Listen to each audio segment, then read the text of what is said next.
members of the authority and also officers, and anybody I haven't covered in that categorization, but welcome to everybody.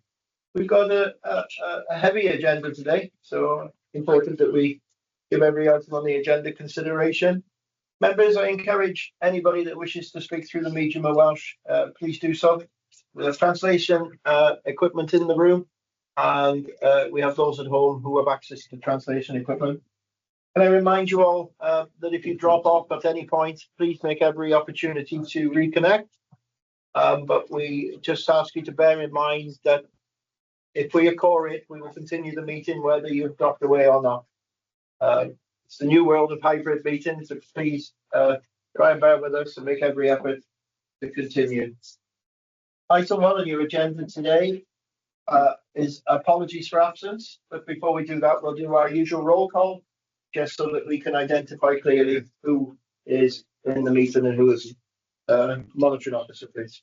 Thank you very much, Chair. I'll go through the roll call initially with members and then officers in attendance. If I call your name, then indicate whether you're present or not.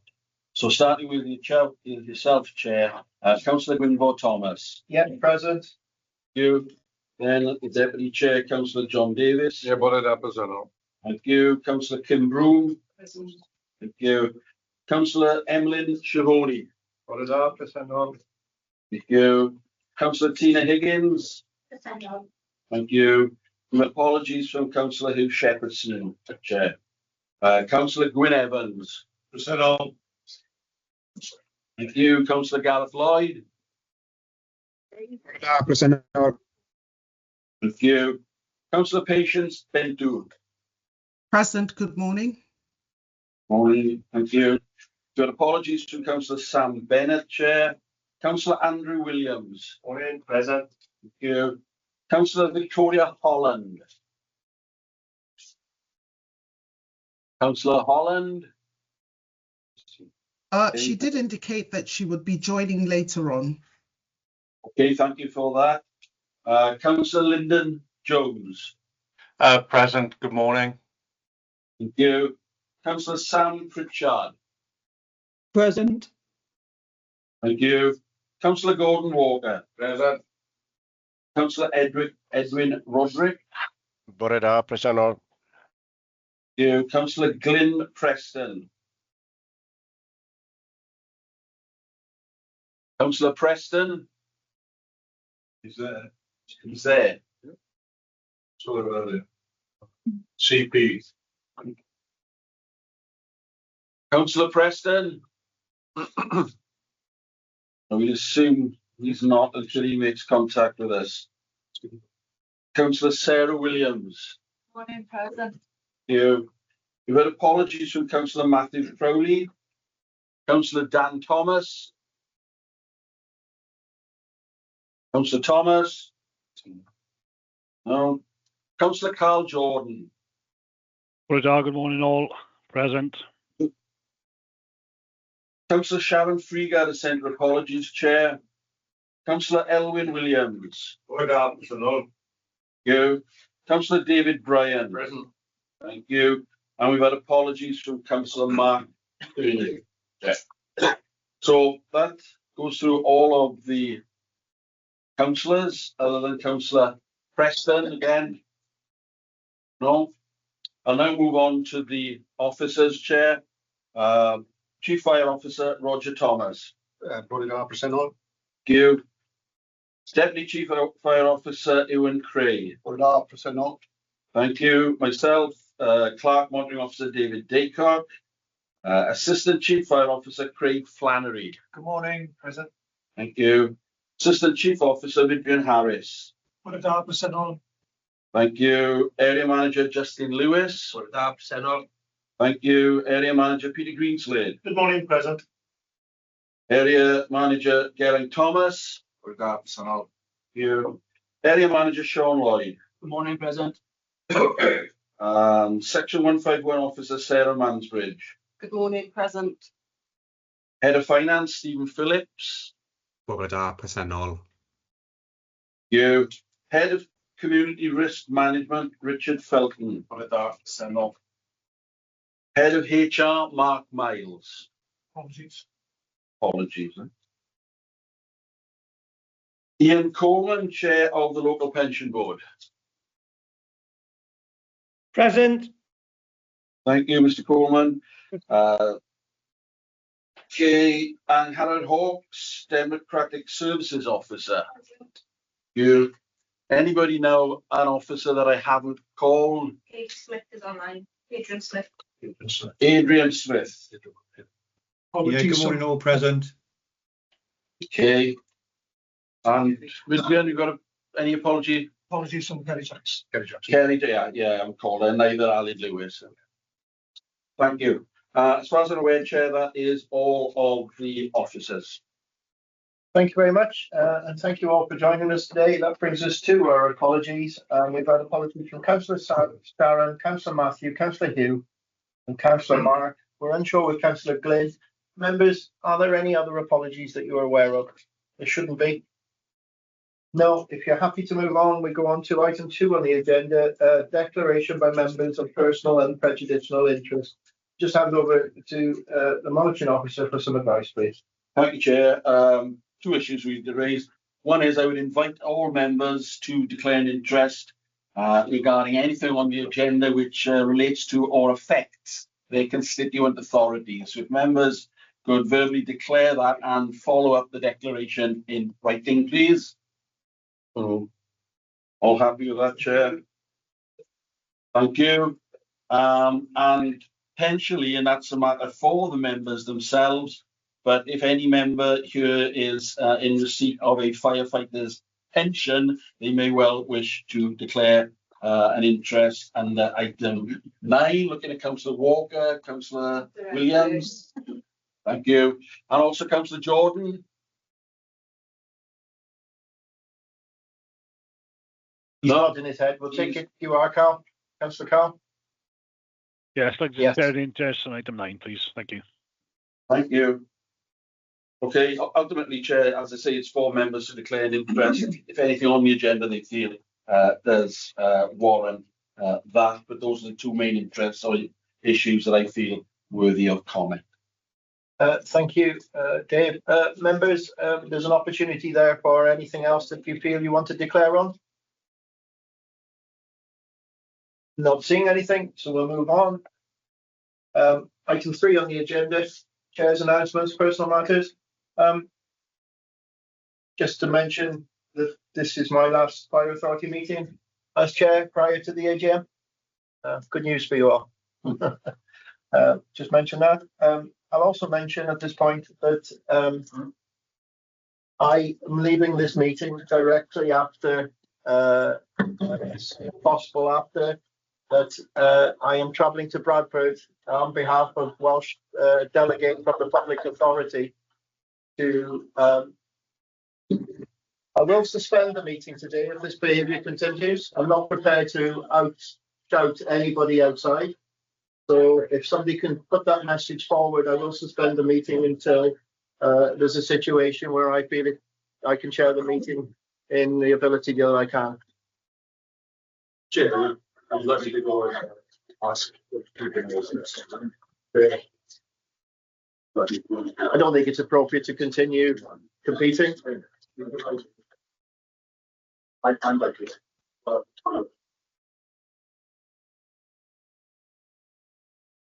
Will I be able to get back in? Yeah, we'll leave you back on. Yes.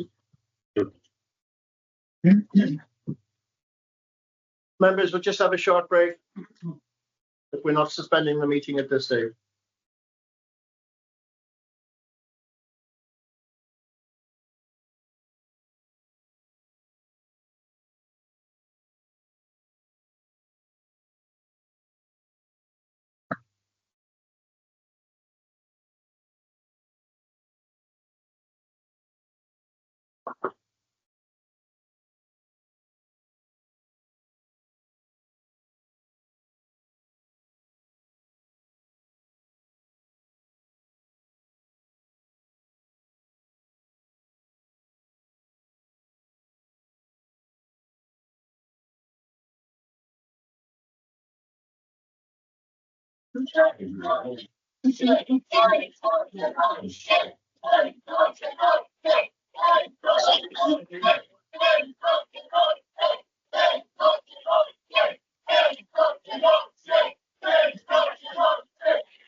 Okay.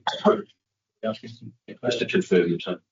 Councillor Giddens, just as we're having a bit of a pause in our meeting, you weren't present in the roll call. Can you just confirm that you're present now, please?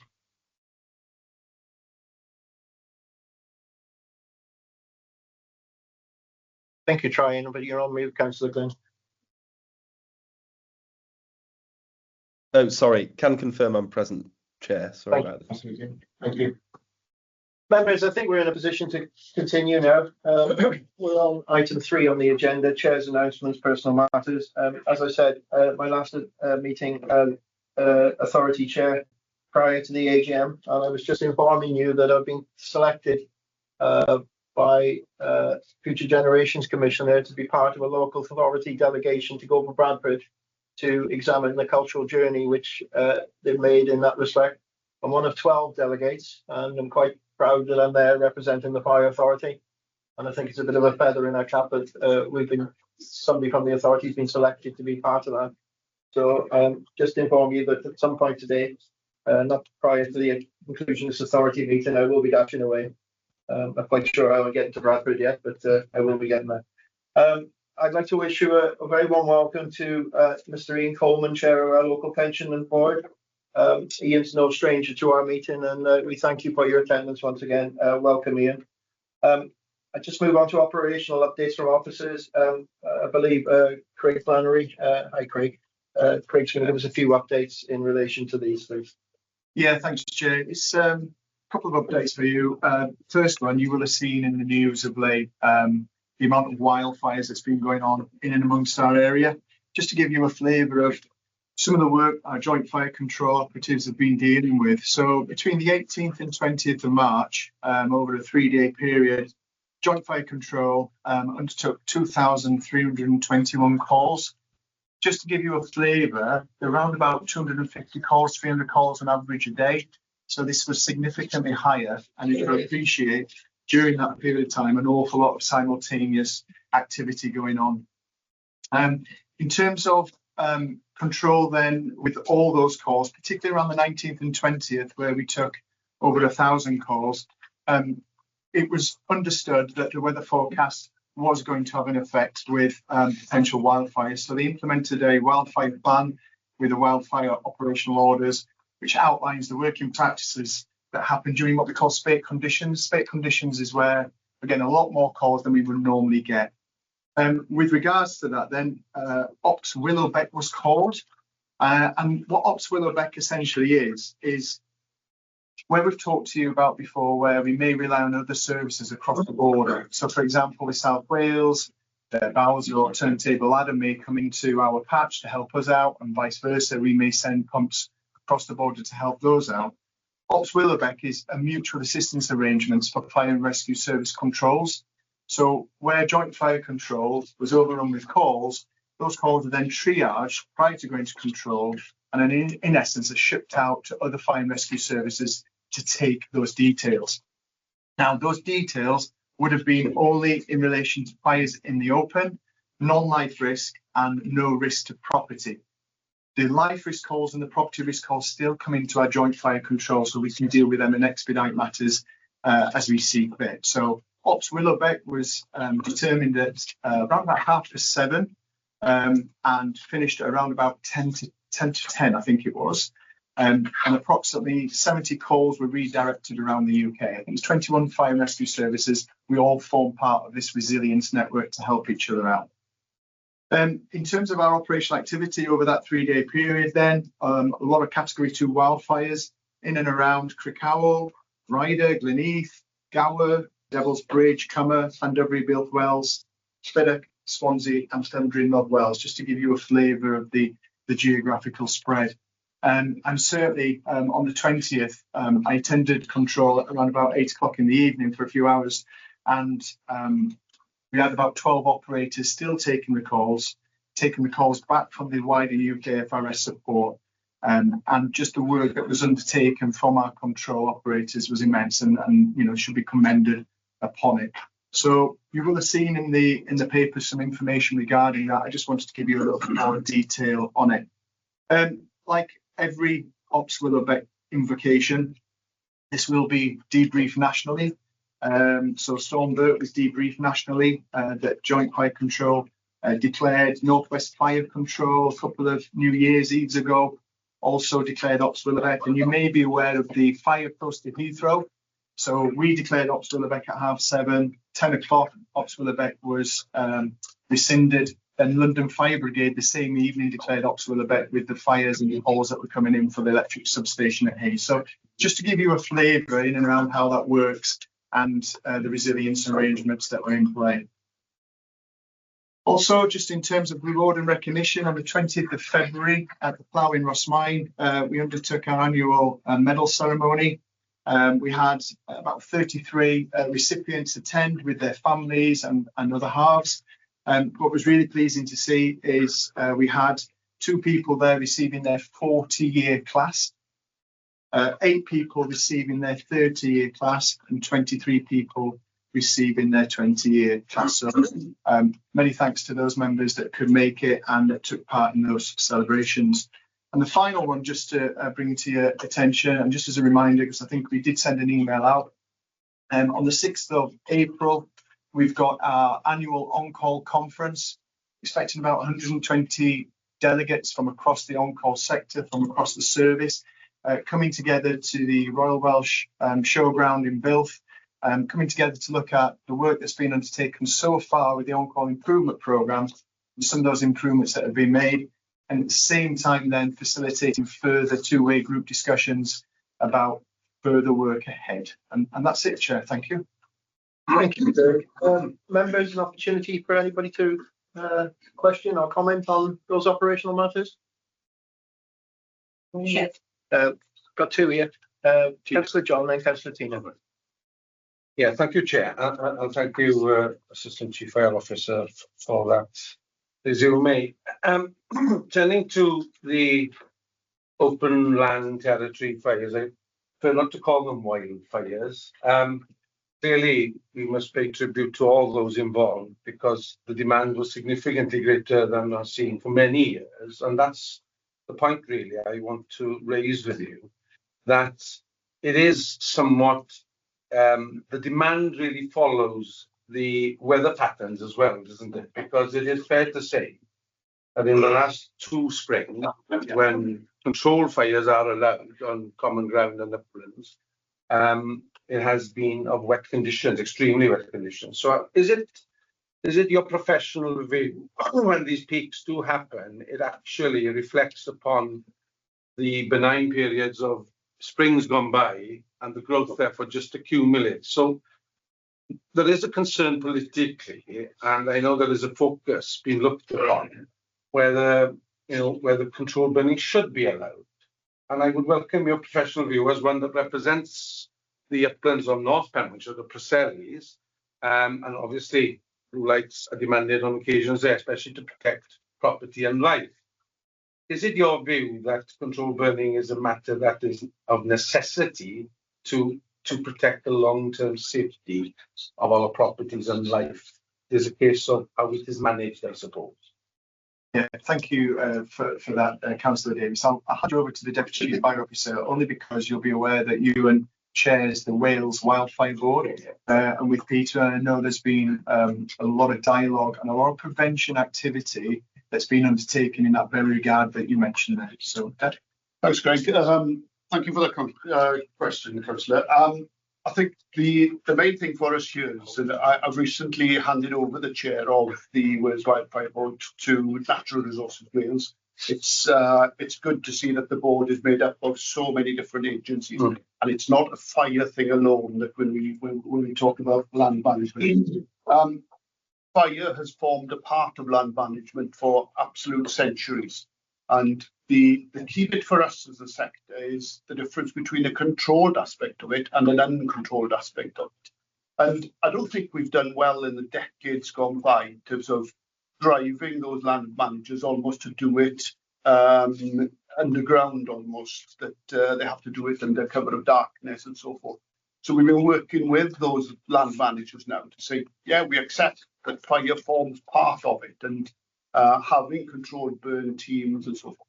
But all has to be done, recognising environmental aspects, time of the year, etc. But if we think we're going to stop fires, wildfires, grass fires, whatever we want to call them, if we think we're going to set out to stop them, then we're on the wrong tangent there. So I think it's continuing that work. And I think that message that we saw in the press over the last week has changed slightly from the blaming the young people for starting these fires, and there are still pockets of that going on, to trying to work closer with these land managers, accepting that fire forms part of it going forward. And we've got a bit to do. There's a big piece of work that we can do there in the sector. South Wales Fire and Rescue Service, they have burn teams in place. We haven't stepped forward there yet as Mid and West Wales, but that's certainly part of it as well, that our crews are burning in a controlled manner. Thank you for the context. Thank you. Councillor Tina. You touched upon it already in the sense that controlled fire aspect of it, and I'm a little bit, it's my naivety, not anybody else's. I don't understand what the difference is between the controlled fires and the wildfires, because I from where I'm living, I was looking out at Mynydd y Gwair, Mynydd y Bectors, where the wind turbines are, and I could see these fires spreading for miles. And in some instances, there was concerns over it coming too close to properties. So what are we doing to stop these controlled fires, if you like, in the sense that how is that being managed? Because are people setting, even when it's a controlled fire, and I didn't think there was such a thing, to be honest, are they just setting it on fire and then walking away and letting yourselves pick up the pieces? Or are there still people on the scene? Because I appreciate that there were firefighters out for hours and days, or it's been very hard for you all, and I just want to know what we can to sort of stop that from happening, setting a fire and just walking away, even if it is termed as being controlled. I think that is essentially what's happening in places, and people are setting the land alight to burn the land and then leaving it be. And the uncontrolled aspect comes then when our crews have to react to that, and it spreads significantly, and there may be housing or forestry or something involved, and we're chasing our tails on it at certain times of the day when it's getting dark and so forth. The controlled aspect of that would be engaging with the landowner accepting that we can play a part with them in that, but they contact us in advance, draw up a burning plan. We say, right, okay, you're going to burn it. We send 1 or 2 crews as opposed to 6 crews chasing a fire. That's the bit that we need to build on with society, because landowners haven't got that confidence at this moment in time, because over the last few decades, every time the wildfire call comes in, we respond and we put it out. We need to change that mantra a little bit, and I think it's starting to change. Okay, thank you. Yeah, Councillor Emlyn, coming back on that by the sound of it. Yeah. Do we know if any of these fires are malicious at all? I noticed, I think, some down with the Gower, there was some reference to possible malicious activity. Some of them will be, no doubt. That is a challenge, and it's always a challenge to determine that from a wildfire point of view. From a fire investigation point of view, it's far easier to determine deliberate ignition with building fires, etc., than the wildfire. And there's that anomaly between somebody doing something with intention to burn the land for land management, it getting out of control. Is that accidental, deliberate, and so forth? So we need a bit of work there as well in terms of clarification of the recordings. Thank you. I've seen Councillor Gareth online, Councillor Edwin online, but I'm going to Councillor Gordon first, and then Councillor Sarah when we've completed the ones online. With regards to controlled burning, a number of farmers in my constituents have actually phone control to say that there's going to be control burning. And yet control are still mobilising fire appliances to these incidents. You know, that's a massive waste of resources when they're doing that. Something should be done about that. Yeah, I understand the policy should be that we pick up on that, on the details that's left by those farmers, and put the phone call in first of all to check if it is the same incident that we're responding. We'll pick that up with control to see what our practices are. Councillor Gareth. Diolch Cadeirydd. Yn gyflym iawn, falle mynd mlaen ar un pwynt o ran yr tanau gwyllt ac yn y blaen. Ergwy bod... Sa'n eiliad i bobl gael ffyrdd i clustau. Ergwy bod falle i fi falle ac yn ehangach, i ni yn gweld rhywbeth wthiad gyda'r llywodraethau nawr i leihau stoc, rhifau stoc. Mae yna hefyd gynlluniau newydd ariannol yn dod allan, mod i adael y tiroedd i dyfu, i blannu, i hybu adar ac yn y blaen.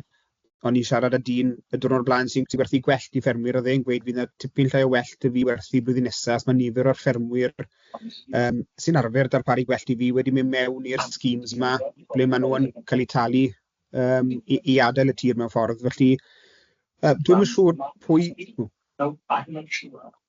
Chi'n clywed? Yes, we can. Yes, o'n i jyst yn meddwl, sa'n hollol siŵr pwy sydd yn cynghori yr llywodraethau pan maen nhw yn cael syniadau fel hyn, a fi lle deall fod yna wahanol benefits i gael. Ond os da yr awdurdod tân Andrew mewnbwn pan mae'r llywodraeth neu llywodraethau gwahanol yn ystyried gwahanol cynlluniau gan feddwl fyddan nhw'n gwneud un peth mwyn hybu un peth, ond wrth gwrs mae'r knock-on yn gallu meddwl bydde'n fwy addas i lotgi, achos pan chi'n gweld yr tanau gwyllt yma, hanamal iawn i fi eto i weld ca hyfryd o borfa gwyrdd yn llosgi, tiroedd sydd falle mwy gwyllt a henach porfa sy'n llosgi, felly os oes yna wthiad gyda'r llywodraeth i hybu hyn yn fwy, mae hwnna wrth gwrs yn mynd i cael effaith ar nifer y danau a'r galwadau yn enwedig gyda'r hinsawdd newydd. Felly, os gyda'r awdurdod tân unrhyw mewnbwn pan mae'r penderfyniadau yma'n cael ei wneud, neu os modd gyda ni i rhoi unrhyw fath o mewnbwn, achos fe bydd yn meddwl effeithio ar y gwaith i ni'n gwneud. Diolch Cadeirydd, cynghorydd, diolch am y cwestiwn. Oes mewn ffordd drwy'r bwrdd y tanau gwyllt Cymru, mae yna fewnbwn yn dod o'r bwrdd hynny. Mae Llywodraeth Cymru yn eistedd ar y bwrdd ynghyd â undebau byd amaeth a gwasanaeth eraill hefyd ar y bwrdd hynny. O ran gwaith y bwrdd, mae pori, torri a chosgi yn gwneud rhan o'r ffordd ni'n trin y tir. A hynny ni'n trio gwthio trwy'r bwrdd, i dderbyn bod lle i bob un o hynny. A felly pethau fel yr SFS nawr, bod hwnna'n cael ei ail edrych arno, ni'n trio cael sôn yn yr SFS am pwysigrwydd llosgi, pwysigrwydd torri a pwysigrwydd pori wrth symud ymlaen. Felly, trwy'r bwrdd yr tanau gwyllt Cymru, ni'n y ffordd mewn i'r llywodraeth, ond mae yna lot o waith i eto. Thank you. Councillor Edwin. Diolch, Cadeirydd. Thank you, Chair. Yeah, I agree so much with what Councillor Gareth has been saying. Last week, I was out with the Banau Brycheiniog going round several commons. One was on the Bloringe above Abergwenny there, the Llangyned Common and vast areas, and also up on the Cynnewyr Estate above Pennacar. So many of these fires are going, but it's down to these commons have been undergrazed severely. And the bottom line is that the sheep that are grazing the commons have not been paying over the years. And when we were looking out over these commons, there wasn't a sheep to be seen. They were trying to re-establish cattle grazing there because it's the only thing that's going to graze them at the moment. But as I said, you won't do that because the risk of TB disease again, and nothing has been done about that. Sadly, I think it's something we've got to accept, and to get these hills back into line, that they're grazable, they will have to be burnt, and we've got to try and find some encouragement to get farmers to reinstate or re-establish the sheep walks on these hills to graze them, to keep them down, because they are fire hazards. But again, sadly, the younger people of the farming fraternity are going away from hill grazing. So it's a cycle. It's going to take some breaking, but a lot of it is to do with education. But coming back to where we were on the Blorange, so much of gorse and heather had encroached there, and yet they were still wanting to plant more heather. But it was down to people setting this gorse on fire. So I don't know. We've got a very difficult task in front of us. But at the end of the day, we've got to go back in some way, shape, or form to control fires on so many of these hills, and again re-establishing the sheep box. It's and the farming schemes, of course, are not helping it at the moment. But as I said, without the likes of the fire authorities, where would we go? If these fires went really out of control, I could see us losing a village.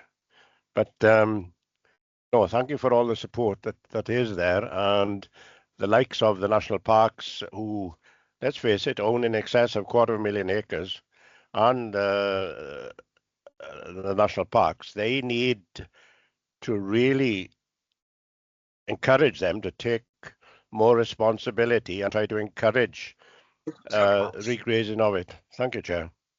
Thanks, Councillor Edwin, and I think you're reiterating some of Councillor Garrett's remarks. So I think your points were raised and answered. So I'm going to move on to Councillor Sarah, unless you want me to receive comment on that. Councillor Sarah. No, thank you. Diolch yn fawr.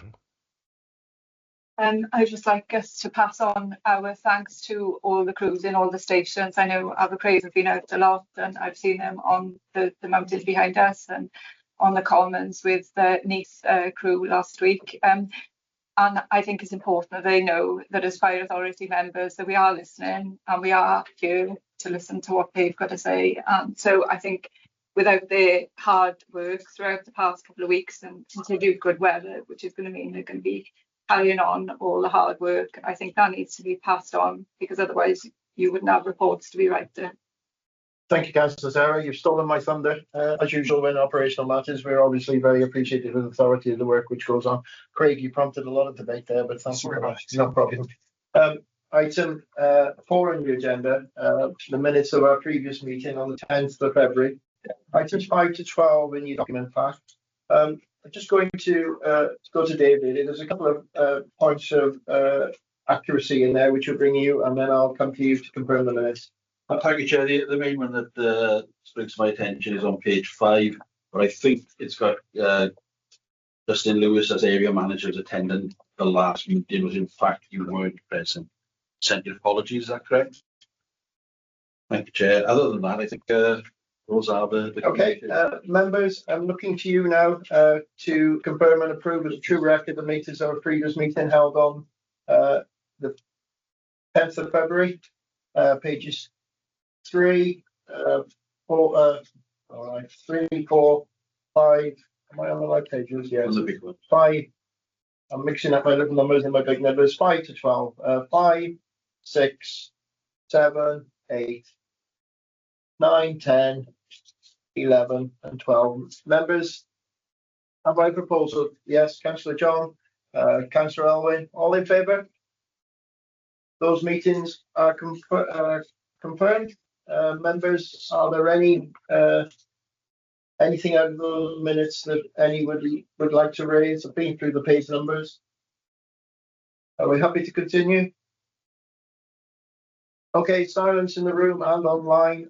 Item 5 on the agenda is request for assistance in our cultural journey, pages 13 to 20 in the pack. I'll leave a monitoring officer, Felix, explain about this agenda item.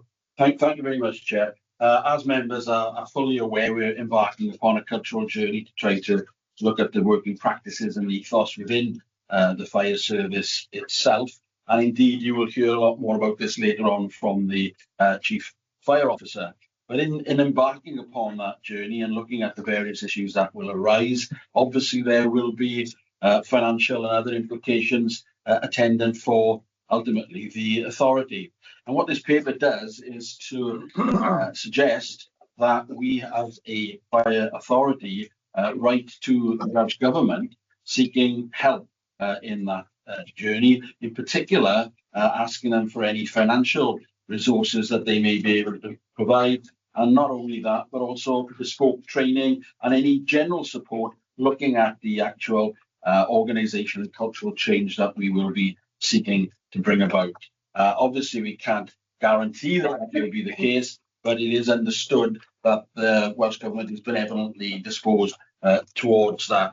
So really what this paper does, Chair, is ask the Fire Authority to formally request assistance from the Welsh Government to assist in the cultural journey that we are undertaking as part of the Independent Cultural Review. And if that is forthcoming, Chair, perhaps you yourself then will write the Welsh Government asking for that help and assistance. Obviously, there's no financial implications. We're hoping that this will result in some financial input the authority, but it can also take the form of assistance, advice, training, bespoke matters of that nature, Chair. So really, hopefully that will be a good story, and obviously we will feed that back to a future fire authority. But really, in essence, the report is asking for your permission and the authority's permission to write to the Welsh Government to get this additional help in regards to cultural children. Members, comments on that approach? Councillor David. If the Welsh Government don't play ball on this one, have we got sufficient in the budget? Don't know if it's for me to answer that, but looking at Sarah, I'm sure she can answer that. There's already been some budget put in with regard to culture, so we have cultural inclusion manager, so we've already addressed some of the issues. What we don't know at the moment is what does it actually look like. So what are the requirements going to be? We're going to put in place a culture specialist, we're going to put in place a culture change team, etc., which will all have a price tag, which will need to be addressed. Fire authority members will be aware that at this point in time, we are predicting an underspent in our budget for 24-25. And myself and the executive leadership team will be looking at that at the end of the year with regard to how we will support our cultural journey. So a little bit of the unknown at this point in time, but obviously that we have a plan in place as to how we're going to afford that going forward. Thank you for that. Councillor Kim. Thank you, Chair. Well, I think we're all supportive of this because any help from Welsh Government would be well received on supporting the eventual journey. These things can be costly, and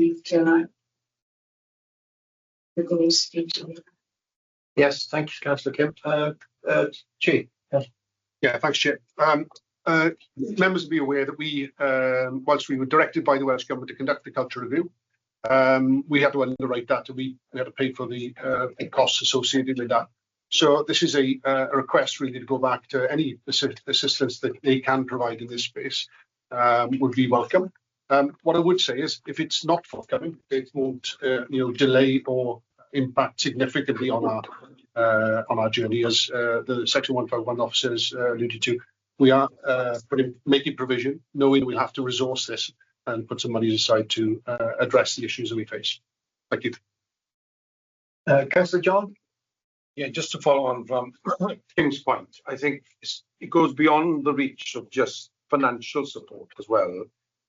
I hope it does, and it is forthcoming, because it's also, from Welsh Government's point of view, it provides intent of support and guidance as well, because in the interest of public services in Wales, we have a specific issue and challenge here in Mid and West, not dissimilar to what is happening in North Wales and what we've seen in South Wales. And clearly, yes, we need to plough our own furrow, but we also need to have a collective view in Wales that it is not right, it is broken, and therefore having that collective central guidance and ownership, I think that's important as well from Welsh Government. Hopefully it transpires that we have financial support to assist us, to assist our capacity, but also it makes a very clear statement, excuse me, Chair, it makes a very clear statement that we're all in this together to put right the wrongs of that report. Yes, I think that's a fair comment. I'm not noting anything further. Oh, sorry, Councillor Flynn. Hello, apologies. Go on. I was listening in case somebody else had a question I want to ask you. How does this differ from being put into special measures? Okay. How does this differ from being put into special measures? When you mean special measures, the impact in South Wales in terms of the removal of the fire authority? Involvement of Welsh Government in Okay. As I understand it, there's going to be a ministerial statement, oral statement through the plenary shortly. I've not had any indication that any of those sort of extreme measures are going to be taken. But yeah, that's for the Cabinet Secretary to allude to. So we'll have to wait and see. And I can't second guess what she is going to say, but we'll have to wait and see that. I understand that's imminent, Councillor Higgins. That's the concern I've got. Absolutely. Is that there's a fine line, I think, in it. So what are we asking them for financial help, for training, HR? Is there any external companies being used as well? There's got information. Councillor Tina, we've got an agenda item later. I think that will answer most of your questions. But it's a fair point because the presentation, there isn't a formal paper with the presentation, but I will cover that, Councillor Higgins. If I don't, or if I don't go into sufficient depth, please ask the question again. But I will say it extends, the assistance from Welsh Government extends beyond the potential now for some financial funding, but also some expertise because they have a civil servant who is focusing on governance and culture aspects as well. So we are having that assistance as well, which is welcome, and we will avail ourselves of all those opportunities. Please raise them questions on the agenda item later. Yeah, I think we need to have a good discussion on it. Members, I think we're in a position to go to the recommendation that the Fire Authority requests assistance from Welsh Government to assist with addressing the recommendations outlined within the Intervention Culture Review. Proposed Councillor David, Councillor Gwynn. Members, are we all in favour? Anybody to the contrary? Lyndon, you've got your hand. Anybody to the contrary? And any abstentions? No. Thank you very much for dealing with that report at item 5. Item 6 on the agenda is the Community Risk Management Plan 2040 issued paper. It's with Group Manager Richie Felton, and he's Head of Community Risk Management. Welcome, Richie, to our meeting. Thank you, Chair. You see the paper before you. The purpose of this paper is to provide the Fire Authority an update on where we are within the consultation of the Community Risk Management Plan 2040. Hopefully you'll remember in December's meeting a information paper in around the consultation process that we're undertaking, and this paper outlines the first element within that process in and around looking at challenges and issues, not just from a fire service perspective, but from our communities and stakeholders. So this paper highlights the early engagement activities that have taken place, and it's important to understand that early engagement, it refers to anything prior to future option appraisal process. So it's all about understanding what challenges and issues the community feel we're going to face in delivering the wellbeing objectives, which did go out under consultation in December to January 24. So that's important to note. The recommendation asking that you note to approve the issues paper, which is attached to Appendix 3, and namely the next steps and the continuation of that process, which was brought before the December in and around the scoping or the second part of the engagement process.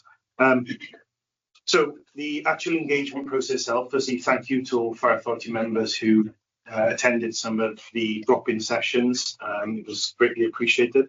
The process was in and around framing our narrative as a fire and rescue service and making sure that the public are fully understood about where we are as a fire and rescue service in regards to some of the trends we're seeing from an incident point of view, and also the changing risk or the evolving calls that we're being asked to assist with, as opposed to 20, 30, 40, and even going back, as I'm sure you're aware, to 1949 information for the Fire Service Act.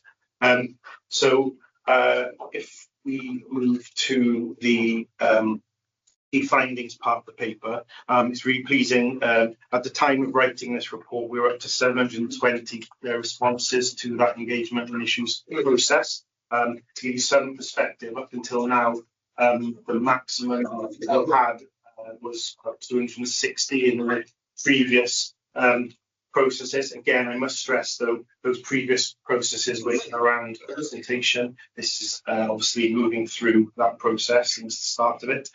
We had 7 of those were through the medium of Welsh, and then 713 were through the medium of English. We're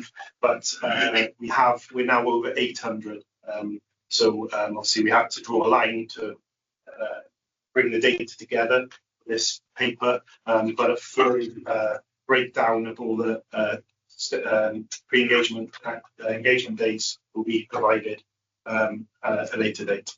If we move on to some of the main themes and general awareness or perception of fire rescue services, it's pleasing to highlight that a lot of correspondents are aware of that community connection and the trust that the community have within the fire rescue service that we provide, that community engagement and education role, and the evolving role that we play within communities. Some of the main themes in around funding, majority, 49%, were somewhat familiar with the way we are funded. That in itself as a fire rescue service brings its challenges, which we must recognise. Some of the primary responsibilities that the public feel we need to execute is in line with what we deliver, which is good. Focus areas that we need to focus on is in around response times, our prevention and protection activities, firefighting technology, climate change, and staff health and well-being. And the main challenges that were highlighted are also in line with those focus areas, which is good to see. Some of the new and emerging risks that they've highlighted there. Again, just to pick a few, electric cars, lithium-ion batteries. These were themes that came out. Ambulance response times in the rural areas was a key theme as well throughout those engagement events. The fact that there's the cost of living crisis hasn't necessarily gone away. It's still there within the pockets within our communities.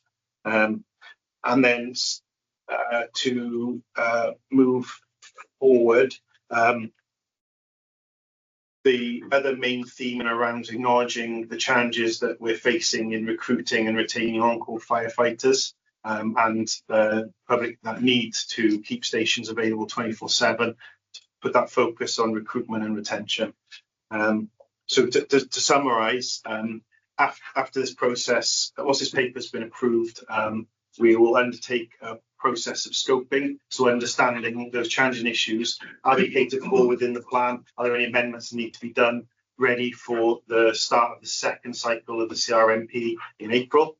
And to then better understand what elements of the plan are going to be pushed forward through that consultation process and ultimately out to public consultation.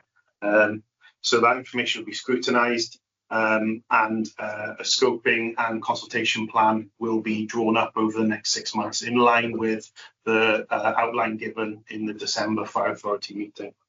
And finally, the step after that will be those balanced rooms. I have put a glossary of terms within the paper just to ensure that people understand what those balanced rooms are. So these are rooms where option development will start, about how we start delivering elements of the CRMP, and the goal is to obviously foster that open dialogue, making sure that we're seeing everything from all perspectives. So it's going to be a range of diverse stakeholders, and there's no limit long list planning within those rooms, and that will then ultimately go through a process of shortlisting for public consultation for those issues that are for public consultation. Thank you, Chair. Thank you, Richie. Thank you for bringing this paper before us.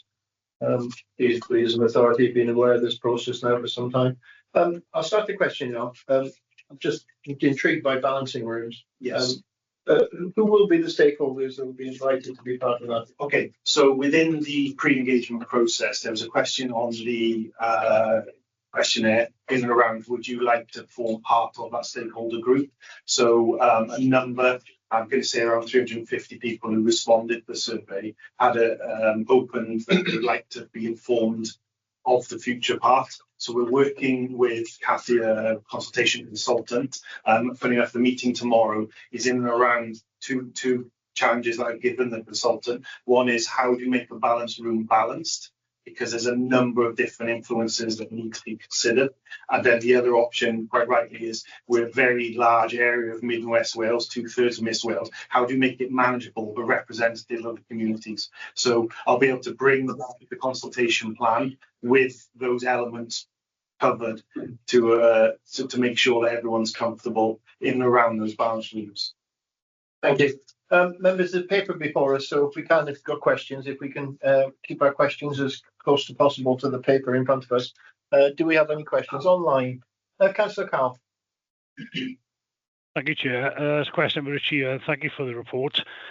Just a response to really well documented response regards to fire cover in Crickhowell, etc. With the attendance of an MS member as well, or were there any concerns from the AM and also from any businesses there, please? Thank you. Yeah, sure. So throughout all the pre-engagement process, a number of local businesses attended. There was a large focus on the South Powys area and around Crickhowell, Knighton, Prestine, and when the full report on pre-consultation, when we've had time to push it through and not just pull out themes, it has been not swayed, that's the wrong term, but it's been heavily responded to by South Powys. So a lot of the issues in and around South Powys are very prominent within it. We met, the Deputy Chief and I met the AM and went through the narrative document and where we are. I found it very informative. And we explained the consultation process that we're on and the fact that we're not at consultation. There seems to have been a lot of misunderstanding, certainly in Crickhowell, where the feeling was that, me personally, was going down there to close the station. So there was about 140 people at the station, and they felt like we called a public meeting. Well, all the press releases, everything was quite clear that we're not there for options proposals. It's about understanding challenges and risks in the community. So unfortunately, it was challenging. I won't lie, but a number of local businesses as well, because they felt somewhere along the line, Knighton, Prestine and Crickhowell felt like they were being closed. So that did cause some issues. I think it's probably the best way to put it. I'm glad to hear you were challenged, and that's the purpose of it, isn't it? So and it'll be up to you to address them challenges. Councillor Carl, you seem content with that answer. I've got a question from Councillor John. Oh, Carl, do you want to come back there, Councillor Carl? Sorry. Councillor Carl, you've mic'd yourself, unmic'd, and then mic'd again. Oh, sorry. So thank you, Chair. Yeah, just thank you for the response, Richie. I got family living in Crickhowell, and the concerns were obviously raised and well supported, I believe. Thank you very much indeed. Okay, good. Councillor John. Thank you, Chair. I think firstly, obviously CRMP is a journey. It's a significant journey. It's one that will take time, energy and resources and a huge amount of commitment, and we understand that. I think we need to remind ourselves as well and take this opportunity as a fire authority to commend and congratulate the fire service in one respect why we are here. Because when you look at page 35 of the agenda, when you look at the reductions that we've seen in deliberate fires, accidental fires, fire in dwellings and in non-domestic fires, they are significant, you know, and that goes down to the family of the fire service in its entirety, because I know everyone is an advocate as far as safety in our homes, in our working environment and everything else. So that goes without saying. And when we reflect further on and look at the graph on page 40 of the agenda, Chair, and this is where the challenge lies. I visited the Fishgut event, and the engagement was good. Arguably, you could argue could be better, but you know, you can take the horse to the waterside if you can't do the rest for it. But the fact remains, especially in our more rural areas, we are predominantly dependent on the retained service, and with the support, ably supported by our full-time colleagues in day crew stations and 24/7 stations. The challenge is in what you have captured in this report, you know, is the societal changes as far as working arrangements and expectation of families, and that has to be understood. And my question to you is this, you know, as far as having the availability and accessibility to a workforce, you are dependent on primary employment and employees. And in a rural part of Wales, where we've seen the face of that offer and opportunity change significantly, with the demographic changes as well, it is increasingly becoming very difficult to get employers to release people as their operating environment changes. And clearly that is a significant challenge in providing a resilient, especially as far as day availability, looking at this graph, you know, availability in evenings at near 100%, 93% plus, you know, that is remarkable. And again, that shows a huge dedication of individuals in the service, but also their families. We don't, but a lot of people forget that part of the equation as well. So my question to you is, how do we meet the challenge of getting employers or would-be employers around that table? Because there will be occasions those employers will depend on the services of the fire service for their services, urgently or otherwise. But we also need personnel to populate that service. It is a very difficult balancing act. So where do we go and how do you go to engage with would-be employers? I think, thank you, Councillor John, very good point. And I think the first thing to acknowledge is this isn't just the Mid and West problem. It's a national problem. To give you some perspective, while we were in the engagement events in Knighton, it was in Witton between Knighton and Prestine, and an awful lot of people were telling us about a factory that used to be in Knighton, and a number of our on-call firefighters worked in that factory. When the alerters went out, they all just jumped on the fire engine and go out. Quite glad to get away from the factory for a few hours, I think, was some of the stories I heard. But obviously, when that business got removed from that area, it's obviously had an effect on the community because the work had been moved out to the village. But it has another hit because the young people who may have gone on to work in that factory now have to leave that rural area to bigger populous areas for work. And the other thing as well is to recognise that the work-life balance expectations of young people these days is not the same as 40, 50 years ago.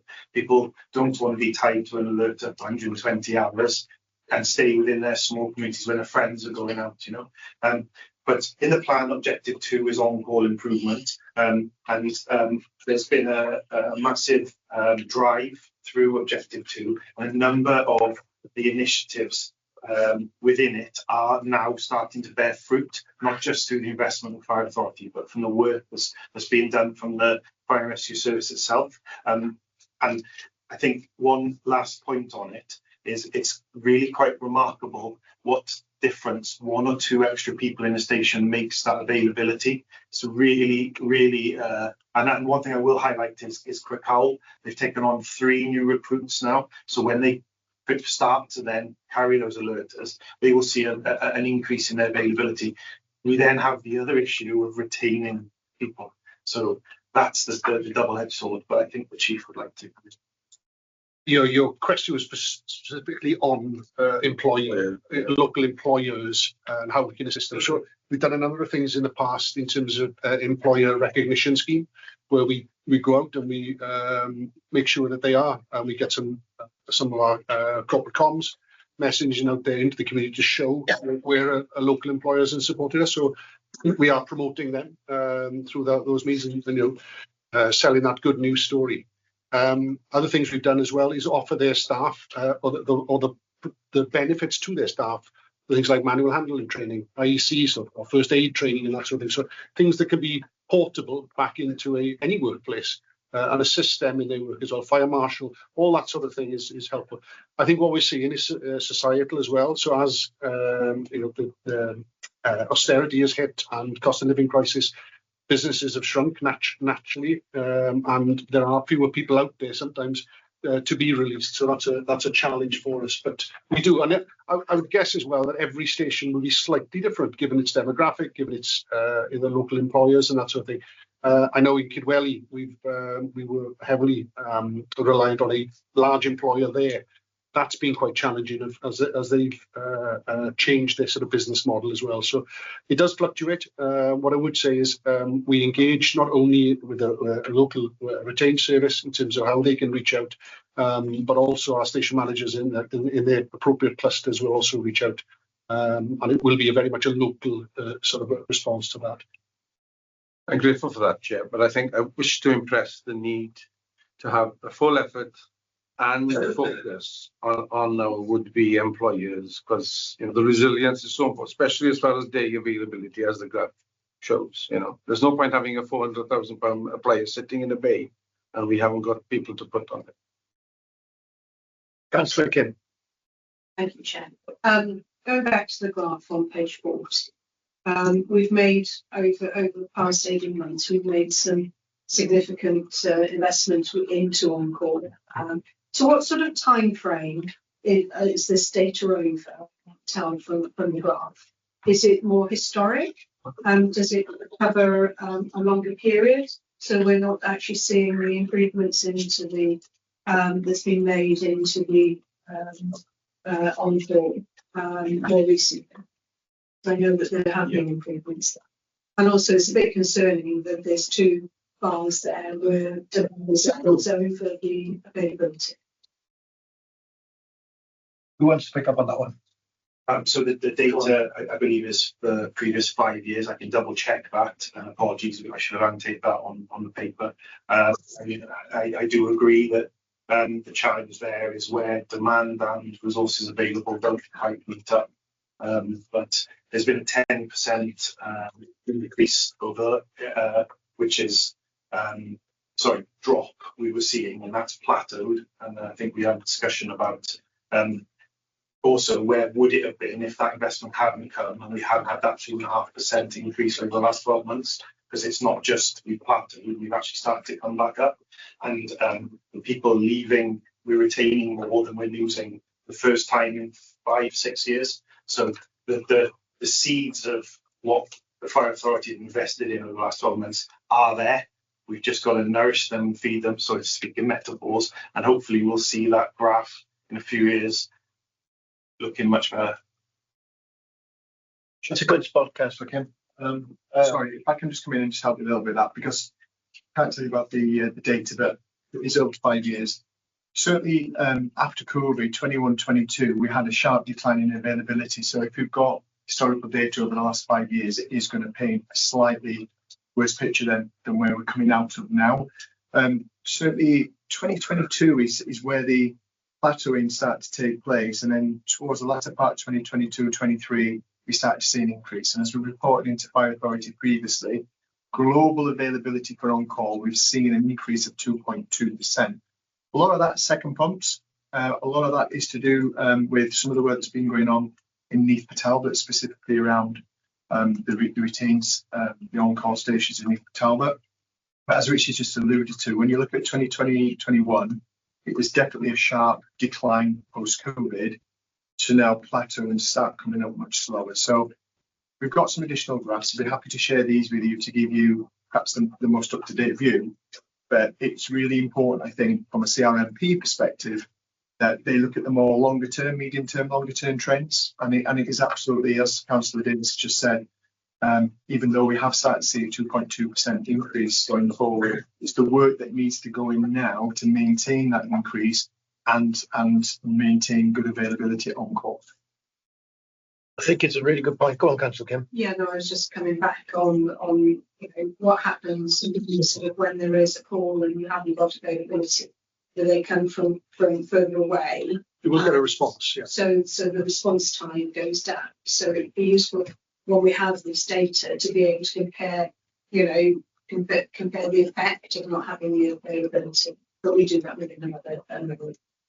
I think it's a really good point, Councillor Kim, and I think if you could update us, Craig, we'd be very grateful, because obviously we made a commitment and increased that ask to our local authority. So to have the information available where we can justify that would be great. Members, I'm not looking for any more questions. I've got one. Richie, you spoke about responses and somewhere in the region of up to 800 responses. I think it's important for us as an authority to consider that that's a really good response so that we continue the process. I just want to hear it from you that you're content with the responses you've had back. Yeah, absolutely. And again, what we won't do is just stop reviewing challenging issues that communities are facing, because in 6 months, 12 months time, there will be a new challenging issue. But from the responses we've had, I think we've got a very good snapshot of Mid and West Wales and what they feel challenging issues are. Yeah. Good. Members, I'm not seeing any other comments, so I'm going to take you to recommendations. It's no, I mustn't call it blurred, but it's quite a lot, so I won't read it out. The recommendations are on page 22. With your agreement, I'm going to take both recommendations together. Members, can I have a proposal that we take the recommendations as written on page 22? Yes, Councillor Elwyn, Councillor Kim. Members, all in favour? Thank you. Just give you a moment. Anybody to the contrary?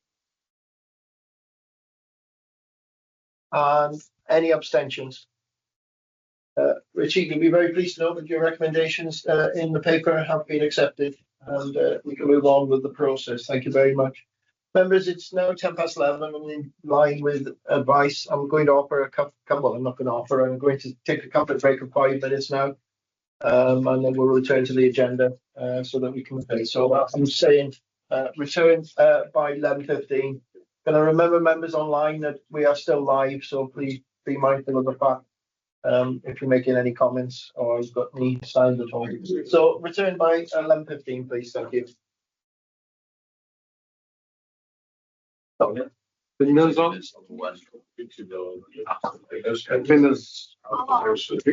think Edwin's got a call. He's coming back. Oh, here we go. I'm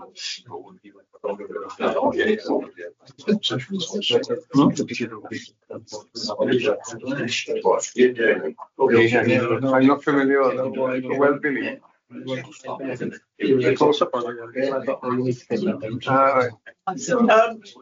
Welcome back, everybody. We return to our agenda on the 24th of March. It's agenda item 7. It's social partnerships. This report is with the Deputy Chief, Johan Craig. Thank you, Johan. Thank you, Chair. So item 7, the report on the social partnership duty, the annual report that is to be submitted to the Social Partnership Council. It's a first for us as a service. It's a first for all public bodies, because the Social Partnership of Public Procurement Wales Act 2023 came into force on the 1st of April last year. So we've run the full financial year, and we have a duty now to produce an annual report to evidence how we comply with the social partnership duty, and that report is attached as an appendix there. There are 3 points really from the Act that stipulates what we need to do as a public body. One is that preparing of that report each year. We'll develop that as we go along. It's the first year for it, to say we don't know if this is the sort of thing a report should look like or not. We will develop and learn as we go, and as we link in more with the Social Partnership Council for a steer in that regard. So the report must be agreed with the public bodies, recognised trade unions. Come on to that a little bit later. And the public body must publish the report. So subject to approval today, we'll publish the report. So I'll take you to page 57, which is the appendix and the actual report itself. And you'll see that we've set out the responsibilities that we have to do as a service within the Act there, and then captured some of the key areas that we focus on in the service where we engage with the trade union bodies. And there are 4 main trade union bodies that we engage with: Unison, GMB, the Fire Brigade Union, and FRSA. So you'll see on page 59 there, the supporting evidence, and there's 2 paragraphs around community risk management plan, which is the previous item on the agenda, how the trade unions have been involved from 2022, when we had the first project board to discuss the CRMP programme. And it's the bottom of page 60 there, the Joint Consultative Forum, which is the meeting between the trade unions, the Fire Authority and management, and the chair of that group alternates then between the trade union and the Fire Authority. We say that group could do with a bit more focus and development as we go forward in terms of discussing points at that group. The agendas have been quite light over recent years. It's probably a focus area for us as an organisation. And then page 61, service management and trade union meetings. So we meet with the trade unions on a quarterly basis, and there are some standing item agendas there and any items that each of the trade unions want to bring to the table. The only anomaly there is that the FRSA meeting was on a 6-monthly basis, but a recent change of officer position within the FRSA, so we have realigned that now with all the other trade unions as well going forward. And then finally on those pages 62 and 63, you see some other project boards and working groups where we engage closely with the trade unions on that. So it sets out that requirement. The trade unions, the Unison, GMB and the FRSA agreed to publication of the report, and the Fire Brigade Union have put a statement in setting out why they don't feel that they're able to agree the report for this year. So as is set out within the Act, we've got to capture that then in the report, and that's captured verbatim there in the report, and that will be submitted. Of course, we'll work on that area over the coming 12 months with a view to improving those relations, so that and improving those areas that the Fire Brigade Union have highlighted for this particular report, and hopefully return to that position that Crest reported on with regard to positive relations with the unions. So we focus on that with the FBU. But essentially, Chair, that's the report as is, and for decision on publication. Please. Thank you. Thank you very much, Ewan. Members, open to questions in the room or online.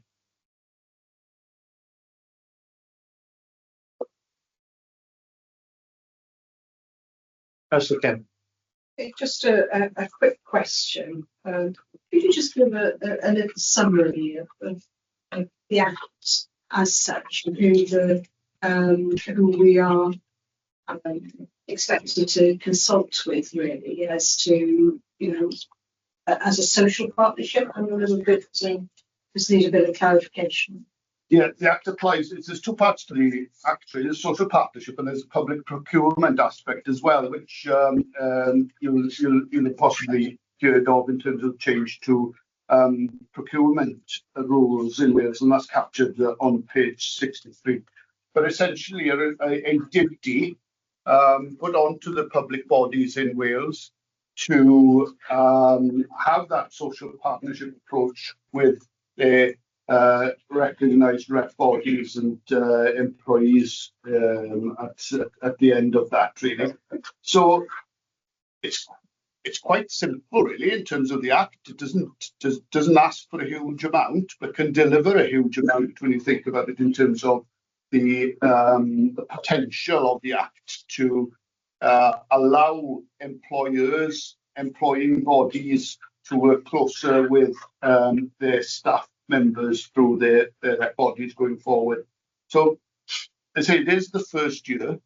I'm pretty sure it will develop as we go along, not the Act itself, but our understanding of the Act along with other public bodies' understanding. Thank you. It's just the social partnership aspect in the title is sort of it's employee relations effect and procurement.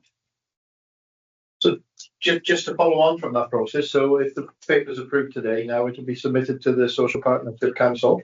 The recommendation reads for scrutiny. So you can expect the response back in relation to the paper then? Yeah, yes, that's right. Okay. Councillor Sarah. Yeah, the FBU, the comments that they've made, where does that fit with us here then? Because obviously the majority of the service is made up of FBU members and their concerns, where does that all fit in then? Are we approving this? Because, you know, you're not adhering to the social partnership, or they don't feel that you're adhering to the, you know, the firefighters then don't feel you're adhering to that by some of their concerns. And so, you know, and we've seen a mass protest, this, you know, or a rally this morning, which is what is in this plan. So how are we going to pass this plan when we know it's not a true reflection of what is actually happening in the service? Okay, thank you, Councillor. Well, it is a look back plan at what the year entailed for us, and yeah, nobody likes to see what we've seen this morning. And the whole intention of the Act, along with any management team and organisation, is to have a harmonious workplace. So the Act will try and move us towards that. What the Act stipulates is that the unions have to either agree the report, so you're in agreement with the content of that, and it's pretty factual what's in there. It's just numbers of meetings, how regular meetings are, and so forth. And then, if not, you capture a statement to say why you don't agree, which is why we've put the FBU statement in for verbatim.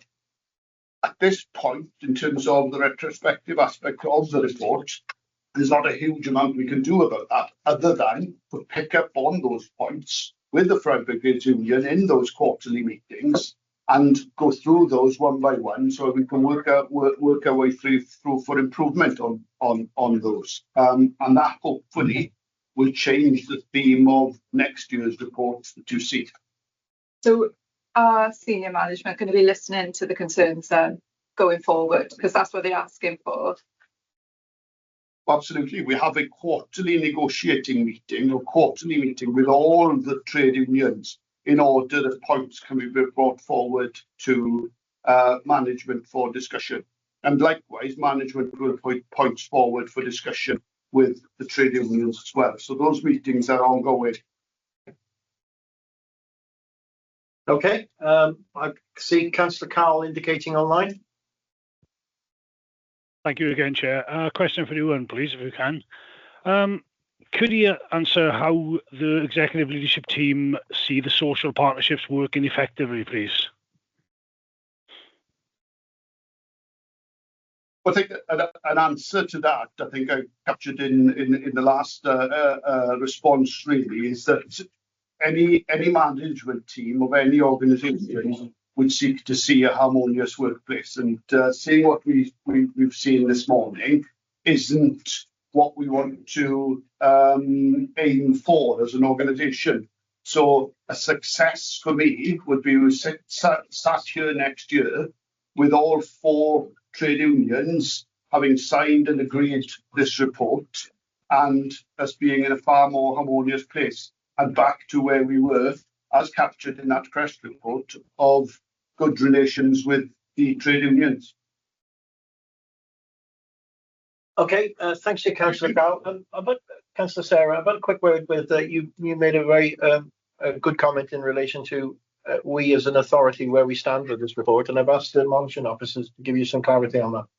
Yeah, thank you. I think it's a very good point. But what you're not agreeing today is that you think everything is fine and dandy. It's that this report says this is what's been done, X, Y, and Z, and these are the responses of the trade unions, including that of the FBU. So it's for the social partnership organisation to take that on board and evaluate it as they see fit. So you're not rubber stamping any good practice that's made by the authority. It's just that the report itself reflects what's going on and that there are steps to try and engage and move forward. That's my understanding. Anyone, is that yes, yours right. as well? Yes. Yeah. Okay. Looking around the room online for further questions. Okay.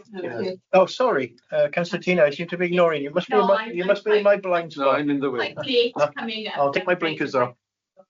I'd just like if you could expand on what the plans are going forward to making it better, basically, as a result of what your view was raised here, for instance. So what are the plans? Well, I think in each of those points that the FBU has set out in terms of how we, they've set out their concerns around how we negotiated proposed 224 shift changes. That's something that's going on at this moment in time, including the use of quality impact assessment. We have to bring those up in the next meeting, which is scheduled for this Thursday with them. The ongoing community risk management plan is an issue for them. We need to delve into the detail of what those issues are. As I mentioned earlier, they've been involved in development of that from 2022 around the project board.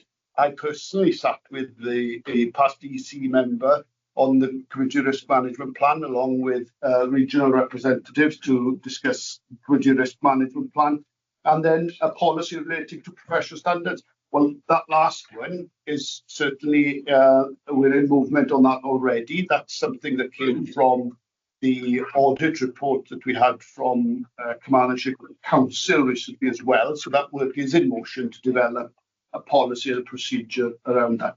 So we need to sit down with the FBO and go through the 6 points that they've raised there, probably outside of this meeting. Just check guys. Yeah, have you finished, Councillor Tina? No, Tina, finish your point. Okay. Also, as well, about the speaker by Sue. In my previous area of work, it was called raising a grievance or raising a concern, or whistleblowing is what most people would know it about. We've talked before about what procedures we've got here. How can we improve on that as well is what I'm interested in, because I think that's really fundamental to running the service. If I could come in on that, and I will cover it, I'm going to cover everything with them. So speak up, just for members, just to remind members, really, it was brought in on the back end of the HMIC FRS report, which came out of London, the culture issue, the Spotlight report, and it was on the recommendations in that. Now, that only applied to English Fire and Rescue Services at the time. Welsh governments took those recommendations, and we have now applied those in Wales as well. Speak Up, a confidential anonymous reporting line hosted by Crime Stoppers, is the process we've got. We have a number of ways in which staff can raise concerns. That is a confidential and anonymous one. We have, you can raise it, informally with line manager. We have a grievance process, which is internal, which is separate to this, although grievances would come through this route. Whistleblowing, protected disclosure is the way we refer to that now. And there are a number of routes, and we can only deal with what we know. Things are not raised, we cannot deal with them. We're not aware of them. So we have a number of mechanisms which staff can raise concerns. As the Deputy has said, Commandership Council have conducted an audit of the Speak Up. It has caused some concerns in the service. You'll recall our own culture report raised as an area of concern. We did, when it was first implemented in the service, we saw quite a spike. Whether those were a lot of legacy issues that were being perhaps unresolved, so a natural spike. And then we saw a couple of mini spikes, if I can put it like that, in terms of, but it appeared to be in just sort of geographical areas down to that. I'll be as vague as I as possibly can. And obviously these are anonymous and confidential anyway. So, but it appeared to be sort of local issues that had perhaps bubbled in a certain area between members of staff. That's what it appeared to have been. We've certainly seen that plateau now and come back to a more manageable level, and I'll say more manageable, and more we would have expected from the outset, really. But we are going to have people who experience things and want a route to raise them, and they have that now. They've had it in the past, and there are a number of routes. So we really push that through the webinars with staff. There are a number of ways they can raise issues. I would suggest that the speak up is the sort of almost the nuclear options. There are a lot of ways in which we can do it, and that through sort of formal or informal mediation and the likes as well. So we understand that people fall out. Things are happening in workplaces, and we need to manage that accordingly. But we are. I will pick up later on the speak up and how that's. I'll probably cover it all now, actually. But there we are. Thanks. Thank you. Yeah, much of this will be picked up on item 10 on the agenda. But it's good to raise. Councillor Gordon. Well, regarding the shift changes, I'm very disappointed the way senior management have tried to railroad this shift pattern through. Now, I've got a document in front of me here from the National Joint Council, and it's the Chief Fire Officers, Fire Masters, Chief Executives, Clerks of the Fire Authority, and what it says in this, that the 224 system is a recognised system in the British Fire Service and the Irish Fire Brigade. Why do you want to change this shift pattern when it's perfectly good? We're going to see a massive, we might see a massive exodus of female firefighters with childcare problems. Why do we want to change this perfectly good system where the National Joint Council actually say that it's a perfectly good and workable system? Forget about health and safety, they say it's good. The health and safety were against this policy, they would have come down hard on us straight away. I want to know why we're actually changing the shift pattern. Okay, I don't want to turn this paper into a debate on the shift changes, but I'm going to allow it because it's mentioned in this paper. That's We've had opportunity to discuss this previously, so please do not make repetitive questions. Councillor Gordon, I'm not suggesting yours is repetitive. It's a question that's been asked on this paper, and I'm going to allow it. So we'll have a general answer on this, and I don't want to turn it into a debate, please. Okay, I'll come in, and perhaps the deputy will come in as well in terms of the individual who's engaging in the negotiating process. We can't ignore health and safety, simple as that. There are a number of documents and a plethora of evidence out there that shows, in terms of the shift, the length of shift, and the impact that evidence of a long night shift and the impact on physical and mental health as well. We have a directive as well from Welsh Government, whether we like it or not, that has come from the Chief Fire and Rescue Advisor and Crown appointed inspector. Ultimately, the responsibility for health and safety sits with me, and I can't ignore it. And you wouldn't expect me members to ignore it either. Chair, I've got to say this. Okay, let the Chief finish. No, I don't know if the deputy wants to come in addition in terms of the negotiation process, but yeah, I think just to add then in terms of what the Chief said, in terms of those. And we've been through it at a previous meeting, and we're around those pillars of productivity, health and safety, which we cannot ignore. I know our legal advisors will tell us a different position to what you say in there, because I sense the circular you're referring to there is from 1999, which is what you're saying is wrong here. And we have recommendations from Welsh Government to implement these changes. But around the productivity aspect, the shift system at this moment in time is 58% productive. We want to increase that slightly for the good of our communities, that we can do a little bit more during the day and a little bit less during the night. So there are three pillars to this, and that adds value to what we are doing as an authority and as a service to the communities that we're serving. Councillor Gordon, come on, please come back. Just to point out that I didn't mention it, it's a collective agreement, this is, and what it says, page 2, paragraph 6, an existing collective agreement is sufficient. It's sufficient. There's nothing about health and safety in this report. And at the end it says that no further action is necessary. So the 224 system is a recognised shift pattern in the British Fire Service and Northern Ireland, and it should be changed. And I hope all of members will support firemen. We are firefighters. We are not suggesting that we want to change the 224 pattern at all. Well, you cheated the hours, and then the 2-2-4, 2 days, 2 nights, 4 off, is within the proposal. Starting at what time? Different time.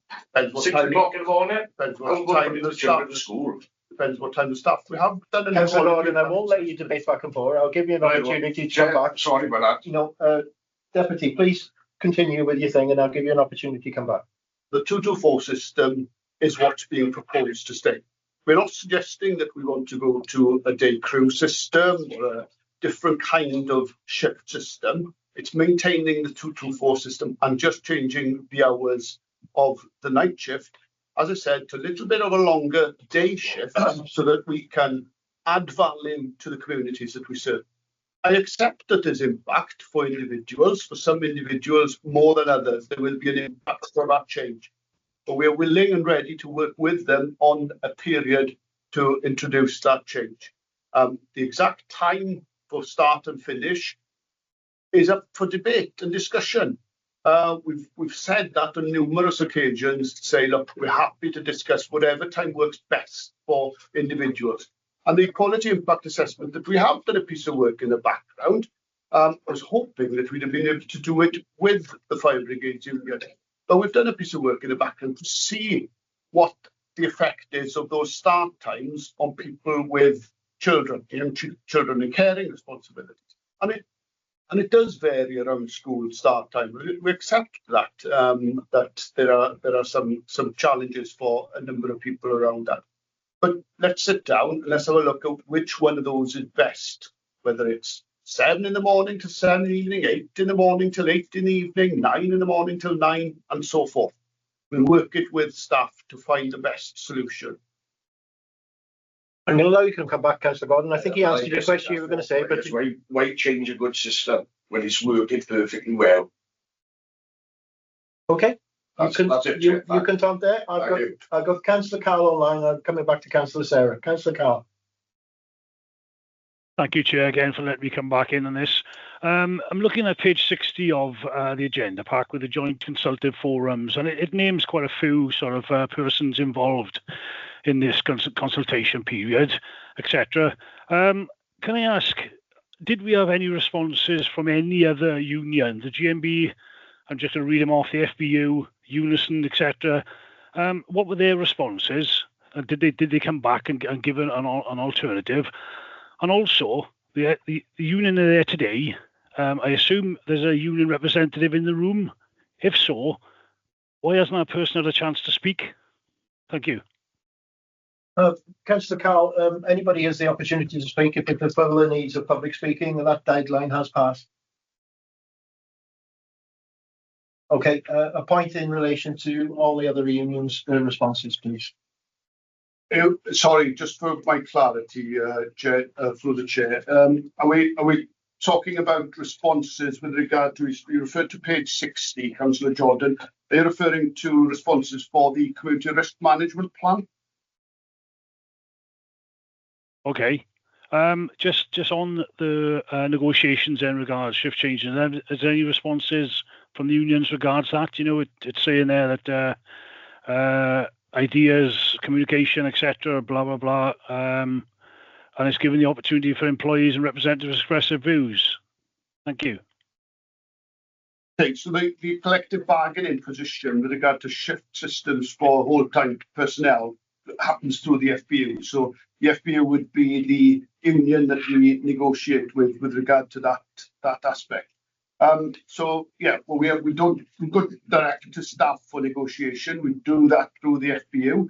We did approach this in an informal capacity to start with. Back last summer, we suggested that we sit down to discuss the challenges that we had with regard to recommendations from Welsh Government, the health and safety aspect and the productivity matter. But we were instructed by the FBU that they would prefer to have a formal proposal placed in front of them so that they could then present that to staff. And that's the route to the path that those negotiations then took. Can I ask where we're actually at now with negotiations with the Fire Brigades Union, etc.? Are negotiations ongoing, or have they been paused until something is sorted out between them? We just prefer to clarify. It's up for the public meeting in terms of. We're drifting off the paper. I don't want to negate any conversations, but I do think we're going into items which perhaps aren't relevant to the paper. Councillor Carl, please raise these issues and update us on these issues, because we want to be a part of this as an authority. But I think we're just drifting off the paper now, and I don't think it'd be right to comment on that any further, if that's okay with you. But please, I don't want to police any debate or what's signed, but I think it's the right thing to do, and it's my role as chair of this to make sure that happens. Okay, Councillor Sarah. I will come back to you, Councillor Gordon. Sorry, yes. Yeah, I'm just a little bit sort of stuck at the moment, because we keep getting told by senior management that the Welsh ministers or Welsh Government, the minister particularly, is pushing for this shift pattern change. Now, that isn't my understanding at all. I think she said that she's leaving that to the service. I think, you were saying it's not our decision as fire authority members, that's a service operational decision to be made. So, and sticking to this paper and what we're saying, I would like it noted that I got strong objections to some of the things that are being said. I feel that you're not going along. We've seen over 200 staff outside. I highly think it's highly doubtful that they weren't negotiated with early on, because why would they be here now? We know in the last meeting, and you tell me if you think if they're not. I'm happy to listen, but they, the strength of the feeling of the staff who are the ones that are responsible for delivering everything in this service don't seem to be listened to in this meeting. So I think on I can't remember what the paper is called now, but I think, and I know we're not passing it or voting on this paper, but I think that it needs to be said that there's strong objections from members that we don't feel the things are going as you're perhaps saying. We know that there's concerns, and we have women firefighters outside who were saying that it's going to cause a problem for them. And I sit in this room, and it all aligns with the cultural review that we've got a highly misogynistic service, and we need to get over that. And whether you think it's right or not, we're not being listened to. Women are not being listened to outside. They're saying that they want to stay as they are. They don't think that there's a problem. And I don't want to go off this paper. If this is what we're talking about, is this paper, but I think you need to put in there that there's serious, and as a woman sitting here, I've got serious concerns that women are not being listened to, irrelevant of what else is going on here. Thank you, Councillor Sarah. I've allowed you to go. Some is relevant, some isn't. So I'm mindful of the fact what that in itself. I'm speaking now, Councillor Sarah.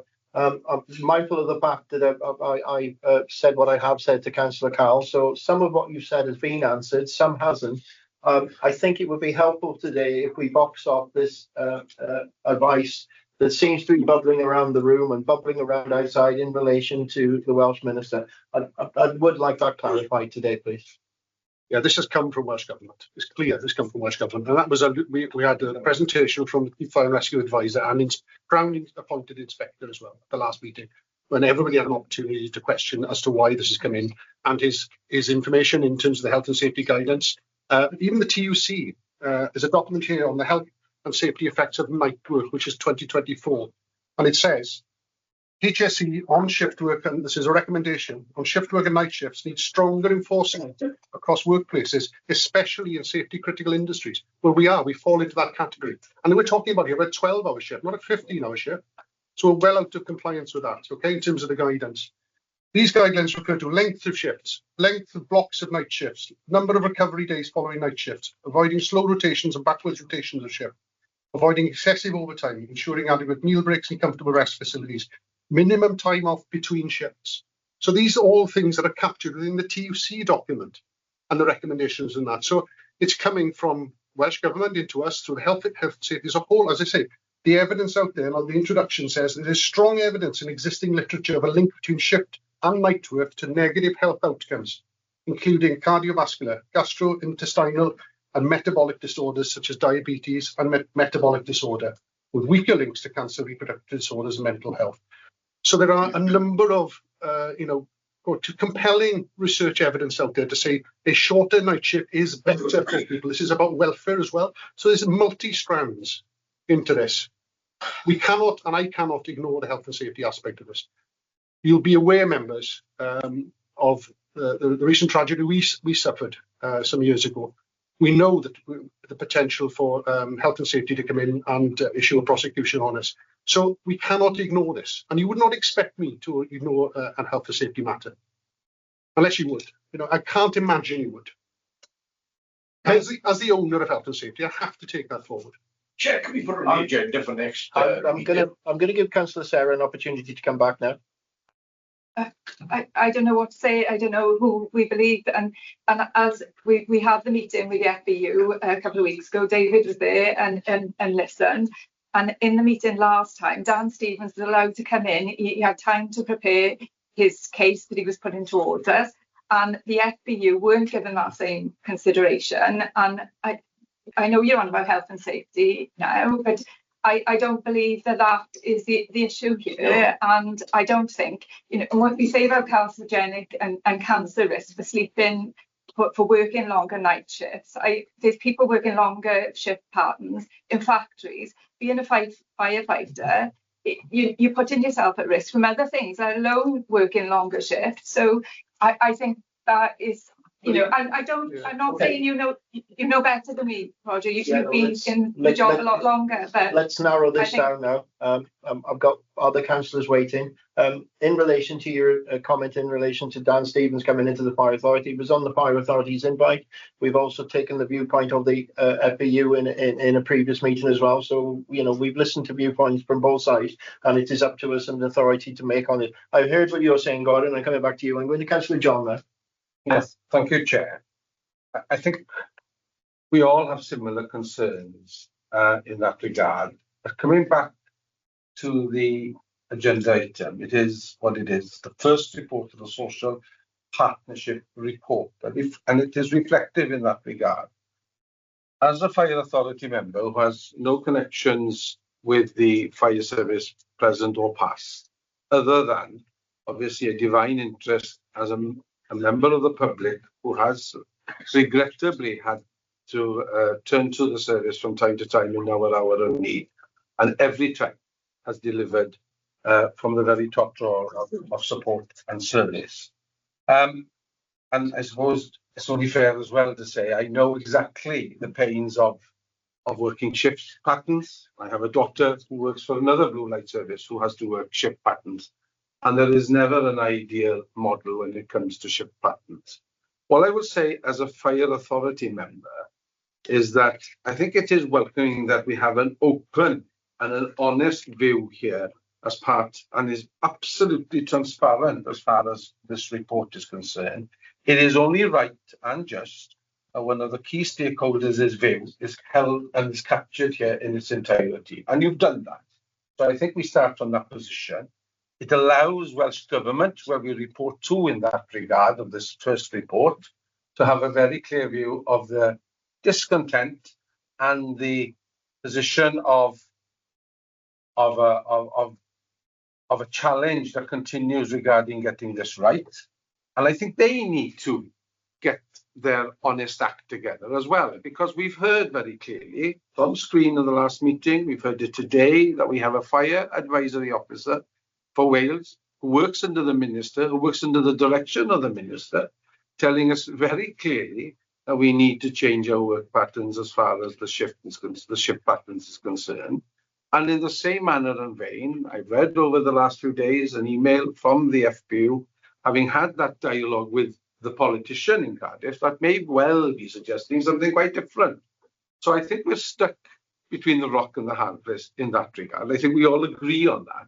So I think having this report, Chief Fire Officer, it brings it home that there is an issue here to be dealt with nationally, and they need to get their act together as well. I think it would be folly of any fire authority or service that is charged with good governance and oversight to ignore what is the view of a professional chief fire officer in this regard as far as health and safety. I'm an employer myself. There are aspects of health and safety I find very difficult to comprehend with, but the law is the law, and we have no way out of that in that regard. The question I wish to ask is this. It is regrettable that we have this impasse, and there will be impasses from time to time. Bridges need to be built, but I'm also patently aware of 27 years in public life and local government, that bridges have to be crossed by both parties as well, and somewhere in the middle, hopefully, there will be a meeting place. But in this instance, I take it, if there is a continued impasse on the matter, and I know, I apologise, Chair, that I'm referring to the specific matter, but it does appear in this report. I take it there is an arbitrary body, there is an adjudicator, and quite rightly, when there ever is a disagreement, that can have oversight and hopefully bring parties together in that process. I take it, is it the NJC? I never get it right, JNC or ASC? NJC, yes, which Gordon has just referred to. I think, therefore, it may well be a case of sooner rather than later, so that relationships can be healed and move forward, that the NJC should have a look at it, if it is appropriate to do so. My question is to the Chief Fire Officer, is that an appropriate avenue? Yeah, suggest it has to be. And, you know, let's pan back from this issue at hand.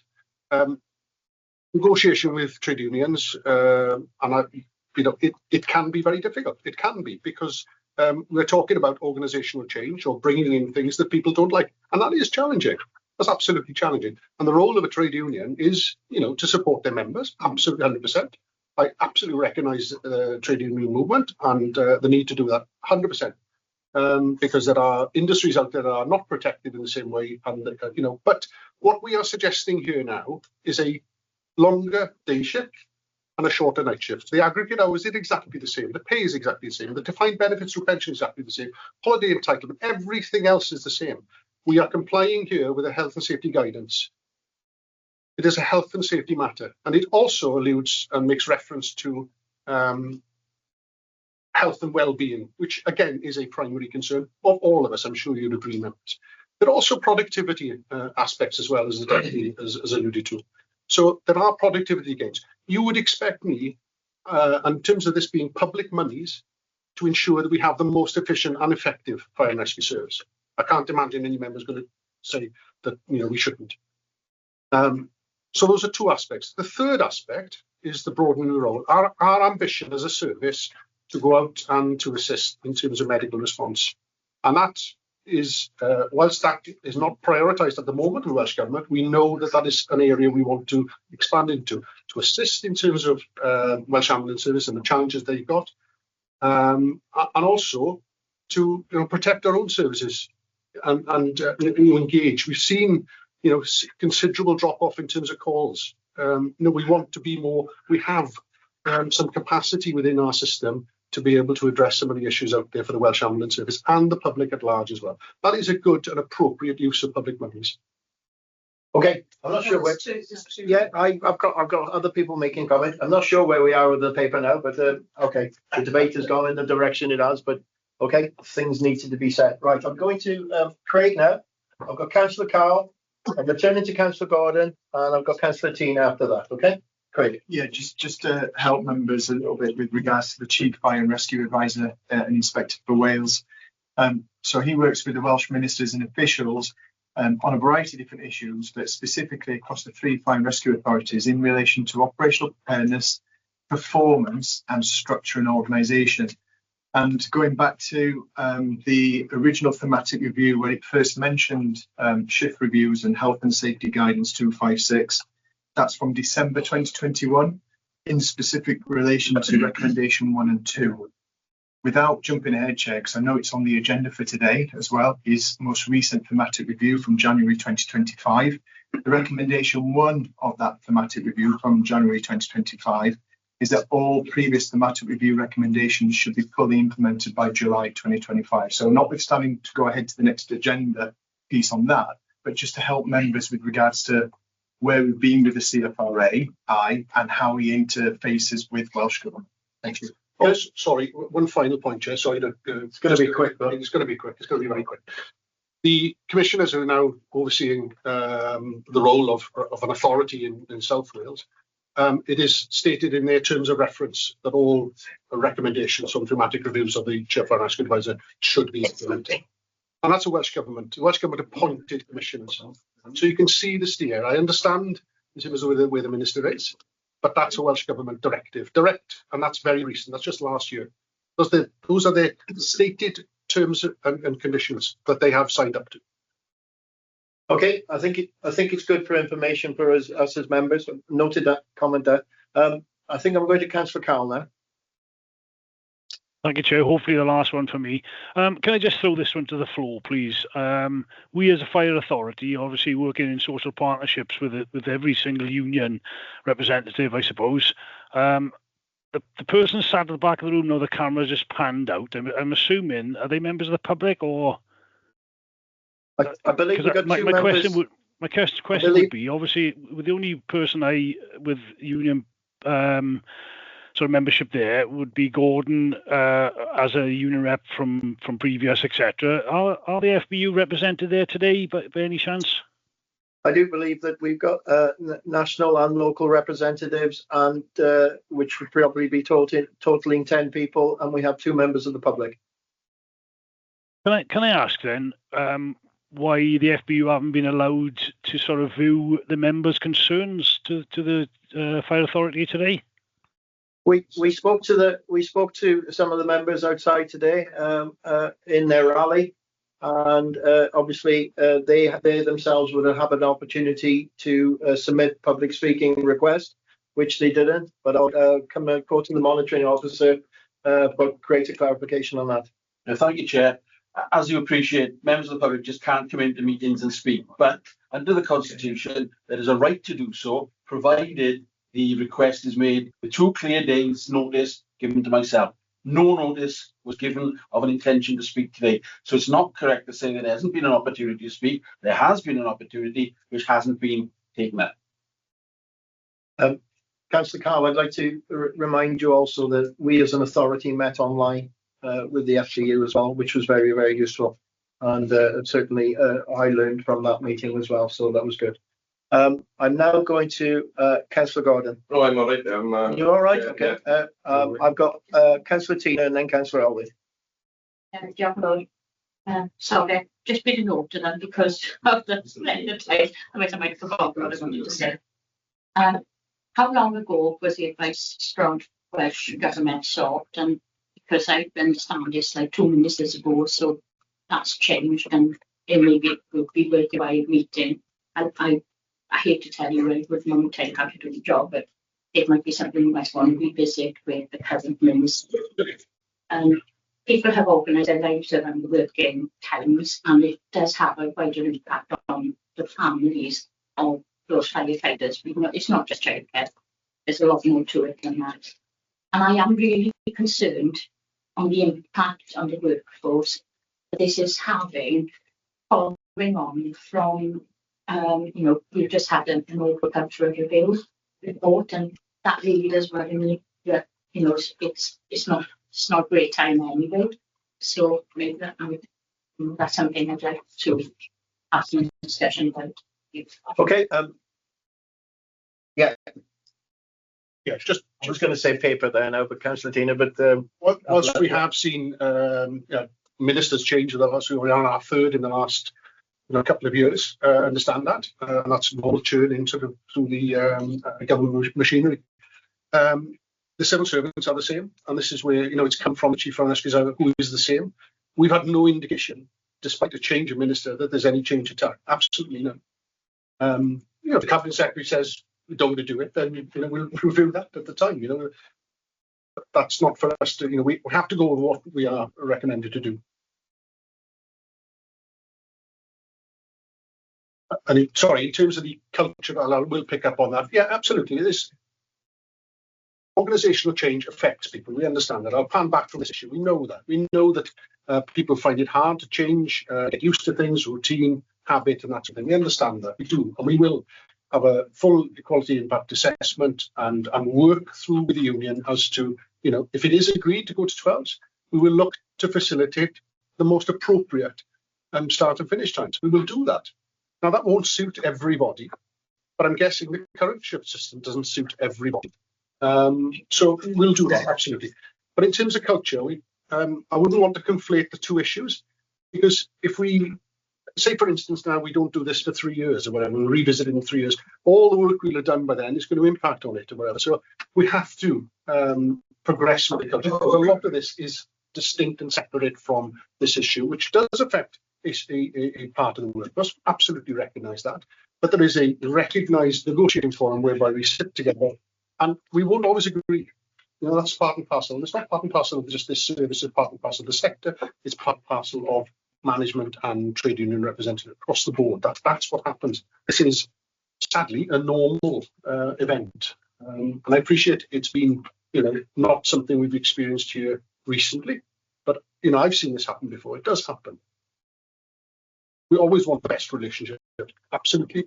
But sometimes organisational change means that doesn't happen. We recognise that.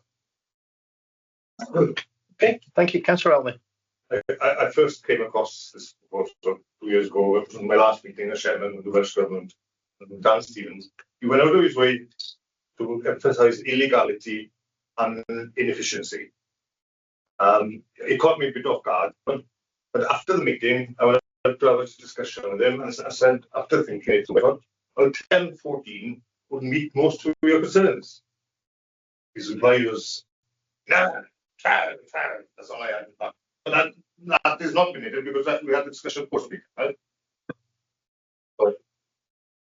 Thank you, Councillor Lynn. Sorry, I can't comment on the private conversation. Sorry, I think we've that's authority members, and some, I think as John alluded earlier, we come from a rock and hard place in a sense. We sort of, it's not a very comfortable place to be. When we're here, it is what it is. I think just generally speaking, I don't want to get into the details of it all, but I think together we're stronger as a service, sort of senior management, people up down the front line and on the courses. I think, what's coming through to me is I'm happy to get on with anybody and everybody. But we seem to be in a scenario of us and them, which is unfortunate. But I think as it's a matter of building bridges now. I think I always feel it's going to compromise, look for a middle ground. There's obviously discord, which is unfortunate, because at the end of the day, we want what's best for the service and what's best for the public out there. And I think if there's any sort of morale issues affecting workforce, we seem to be coming through, and that's going to impact on what we provide to the public and to the people we represent. I hope we can sort of collectively resolve this in a positive way, and that we can agree to disagree without being disagreeable. I appreciate all the different views, be professional, but I think the driving force for me is we want to provide the best service for the public, and at the end of the day, there's public funding, and that we sort of responsible to that, and we're accountable to that. I hope we can move on positively together, but I do appreciate this to be contentious. But I think for me, the driver's got to be, we need to improve the service for everybody, particularly down the public. Thank you, Councillor. It's an interesting conclusion, and unless anybody else is indicating, I'm going to go to the paper. This is what we're here today. It's the Social Personage Duty Annual Report, and it is up to us in the recommendation to note. Everybody happy to go to the recommendation? I'm just going to go to the monitoring officer just to box off this debate today, please. Thank you, Chair. I'll reiterate a point I made earlier on. This is about what is. It's the report itself going back to actually analyse what has gone on, what the engagement with the trade unions has been, what the attitude of the senior management is. And that's what you're voting on today. You're not supporting any particular stance within it. It's just reflecting the position of the authority and the service in relation to this matter. Secondly, as Councillor Walker has indicated, if you want to take this as an agenda item in the future, we can do that. You've got considerable input today and discussion about it, but it is important that these matters are fully aired and people can put both sides of the argument together and manifest, hopefully, a consensus upon it. So we can work on that, Chair, and I can liaise with Councillor Walker, and that can be done further down the line. But for today, this is the issue that's before you. It is the agreement of that particular partnership policy. Just to add to that, Mark, it may be helpful because a lot of these issues appear to be where the Welsh Government with this. Yeah. That seems to be. So we would invite the Welsh Government in and they can hear it. You can hear it directly. I think that might be helpful. Chair, just a quick one on this. So this Stan Stevens has done this report. No, this Stan Stevens has done this report. Is he the guy that in future you will be fighting fires, like going in with the ears on, you'll be smashing a window and fighting the fire from outside? Dan Stevens isn't connected with this report. He's not detected this. He'll read it. Dan will send me. I think you're on to the next one, Councillor. Is it I'm on the right? Sorry, I'm on the next. Sorry, jumped again there. Right, before I go to the recommendation, Councillor Sarah. Oh, I was just going to ask, Roger, you said that we'll have somebody here from Welsh Government to give their side of it. Can we also invite somebody from the FBU or the other unions that are feeding into the report so that we can have, you know, what's actually happening and we've got the whole picture, not just bits of the picture? It was my suggestion. I'm not chair of this meeting, so it's my decision that. Okay, for whoever That's something for us to consider as authority members. But obviously, this debate needs to continue at some point. And if somebody suggests an agenda item, that will be the role of the new chair, whoever he is. Okay, I'm going to go to the recommendation now. Certainly don't continue any debate whatsoever, but I'm going to the recommendation now, and it's item 7 on the agenda, and it's to be found on page 47. It's there for reading, but it's to agree and note the social partnership duty annual report. I'm looking for a proposer. Yes, Councillor Gwynn, Councillor John, seconded. Thank you very much. All in agreement, please. Just looking online. Okay. To the contrary. Councillor Cal, Councillor Gordon. Any abstentions? No, thank you very much. That agenda item has concluded, and the recommendation was noted by majority. We now move on to item 8 on the agenda, inspection report into the operational effectiveness of the West Wales Fire and Rescue Service responding to domestic flood fires. A very, very comprehensive document, 65 to 194. I found it difficult as a layman to understand everything within it, but a very comprehensive report which has given me a better understanding and the direction of travel moving forward. This is with I believe Sean Lloyd. Thank you, Chair.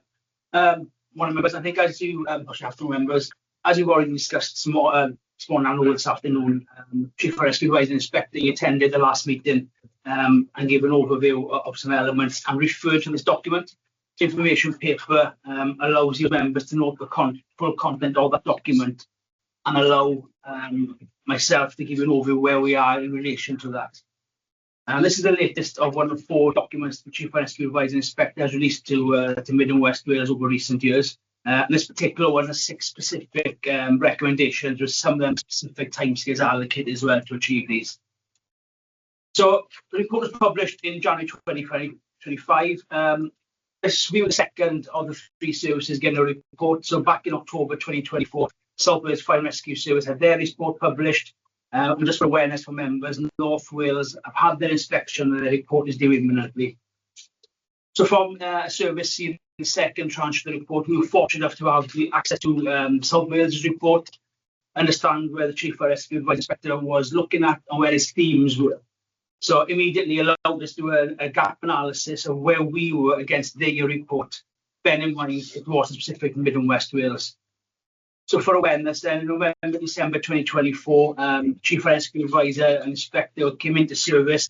Did some desktop reviews of our information and our training records. He visited stations and I was on call, day crew and Horton station across the whole service. And I think it's fair to note he recognised how geographically spread we were during our visits. And he also was allowed to meet staff as well to get that professional judgment before he overlaid that information against all the services, data, metrics, and to understand what we had as a service. So from an outcome perspective, there's 6 recommendations you'll note there.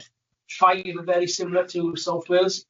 There's one specific to West Wales and one specific to South Wales in there.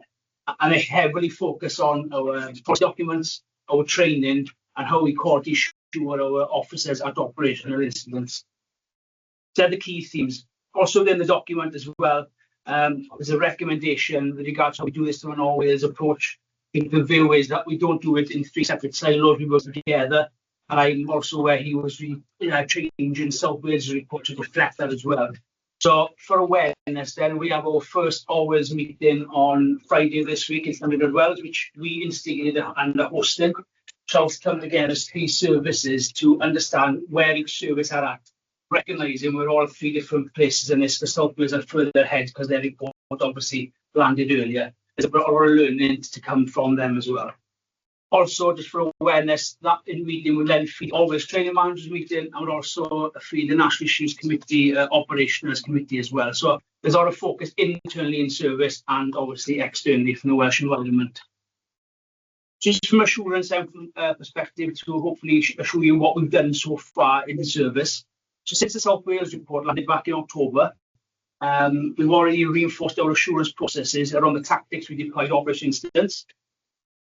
We've seen a rise in the recorder of the tactics used by operation staff, which supports the recommendation from the Chief Rescue Advisor about it being recorded effectively. We're currently trialling specialist equipment in the operational and training environments, as outlined in the report.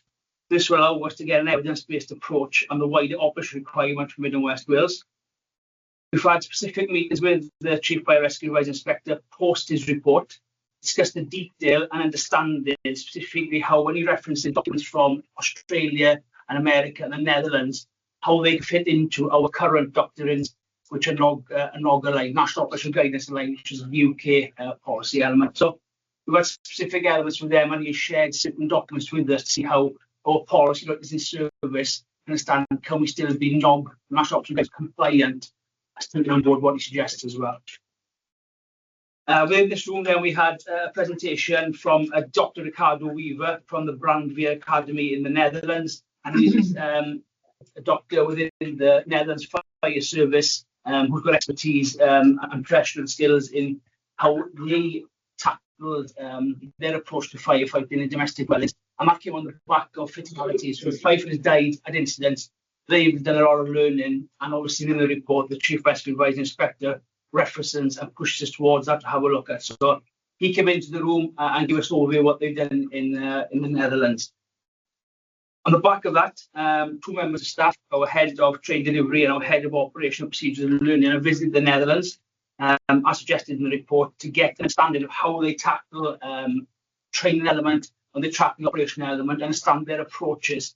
And as Constable Walk suggested, there's a number of techniques that are in there from internal and external firefighting content.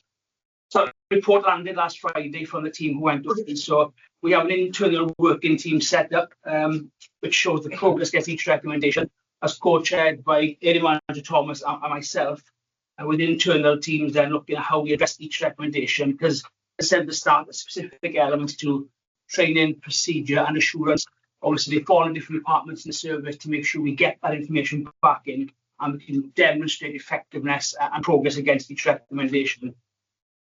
We've also had a meeting with South Wales Rescue Service who've shared the their work to date. Obviously being further down the line, they've done some really positive work on what they do with their policy documents, and this meeting on Friday now will hopefully allow us to align wherever possible. We've got regular joint fire control as well, so wherever we can, we will align with them to hopefully make it as easy for everybody moving forward.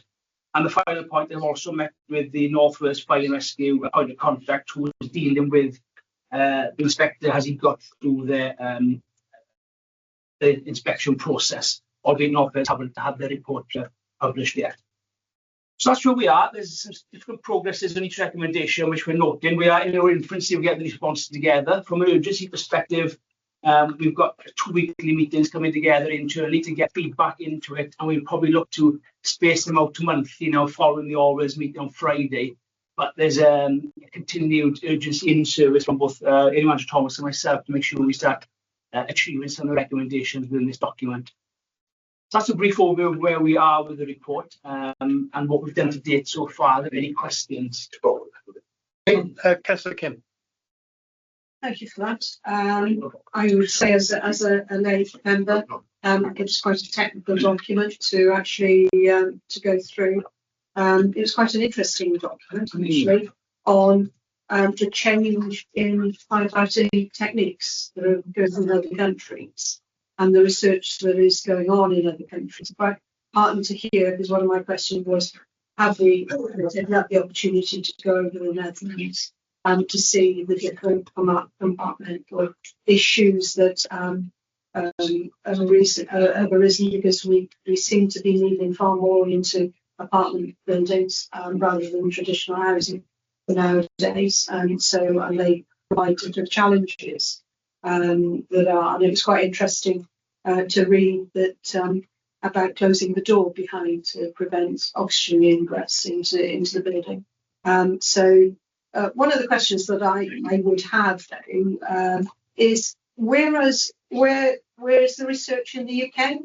You know, can we feedback that, you know, we do need to have sort of homegrown research within our own, so that we have more of an understanding of our own buildings and the techniques that may be required under the new buildings. And it may be something that we can feed back into Welsh Government as to, you know, having that expertise in-house as well. Yeah, thank you, Councillor Broome. I think we currently are aligned to National Operation Guidance, which is the UK guidance for UK fire rescue services. Interestingly enough, on the visit to the Netherlands, there was, I would say, 8 to 10 delegates from the NFCC on that. Obviously, NOG, as I call it, National Guidance, is going on one way, and we have done the strategic gap analysis and training gap analysis against that, and we're compliant with NOG for firefighting at the property fires. However, some of the detail within the documents from the Chief Fire Rescue Advisor was into the detail of specifically control measures, what type of equipment we use and when. So it's interesting to see how that's a slight change in from a NOG perspective, and the fact that they were on the visits, there could be a change in National Operating Guidance potentially on the back of that as well. So I think from a UK FRS wider, from the England's view, we are learning as well. I think the Chief Rescue Advisor has just spoken at the NFCC conference. The work he's done has got some traction from the wider England FRS as well. Hopefully, we see how that takes forward. But from a insurance perspective, we are complying with UK, NFCC, National Operating Guidance, that's to do with strategic gap analysis and our training gap analysis. Craig's coming in to add to that, Kim, before you come back. Yeah, no, you raise a really valid point. Where is UK FRS R&D? I think is a really good question. Going back 5 years, there was an NFCC R&D group set up as part of what we call a NOPS committee, so where you'd have representations from around the UK Fire and Rescue Service at Chief Officer level, and not necessarily the Chief Officer, but Chief Officer level. But that hasn't really propagated any kind of research that would have taken place internally.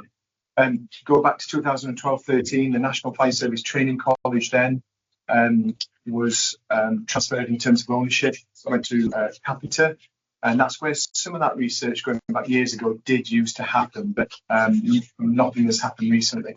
So in the absence of UK R&D, and this is where the Chief Fire Rescue Advisor's gone, he's gone to Netherlands, he's gone to Sweden, and he's also worked with the National Association of Fire Directors in the US and pulling some of that kind of information across, but recognising structural compartments here in the UK are built slightly differently to how they are in America, how they are in the Netherlands as well. So it's I think the Chief Fire Rescue Advisor raises a valid point in terms of, if we haven't got it ourselves, what are the research out there that's going to help us make much more informed decisions about how we should evolve our compartment fire behaviour training tactics.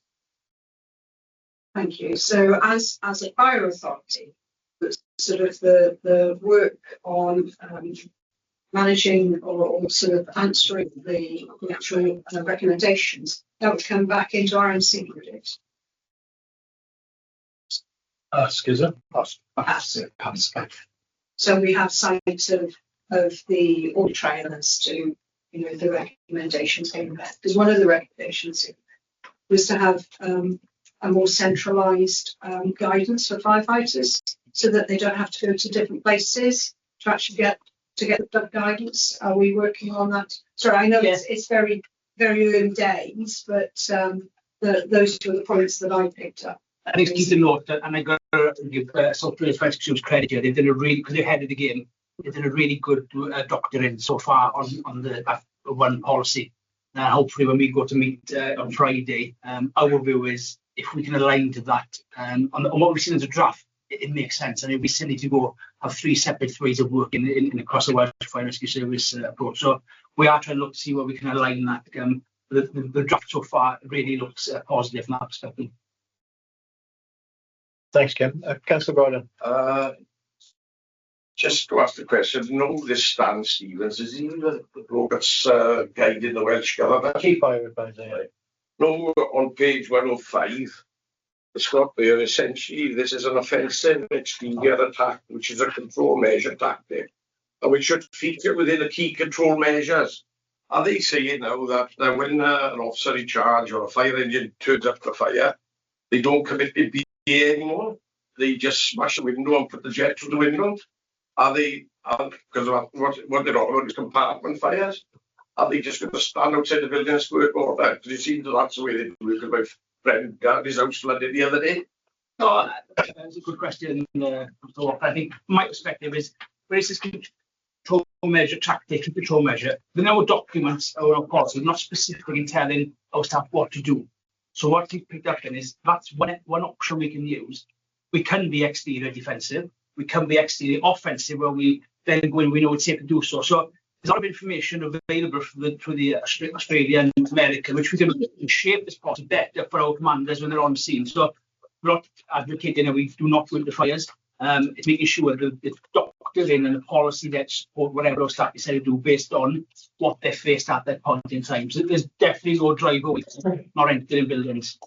But Chair, that seems as if they got slopey shoulders. Senior officers, what they're relying on then is junior officers going to a fire and making a call, committed two men to be in B8 to go and rescue somebody upstairs, and because somebody gets hurt, they nail that junior officer to the wall. It's like Coca-Cola bottle with slopey shoulders. Okay. I'm not sure it reads like that. Well, when I read that, you stand outside the fire and smash a window and put the water in through the compartment. Okay, I think Sean give you an explanation of the way forward in the reading of the document. Do you want to add anything to that, Sean, or not? No, I'm happy with that. Okay. Yeah, okay. Your point's noted. Councillor Gordon. I'm not seeing anybody online. Councillor Gwynn. Yeah, just an update, if I may, please, on the recommendations. There are dates there.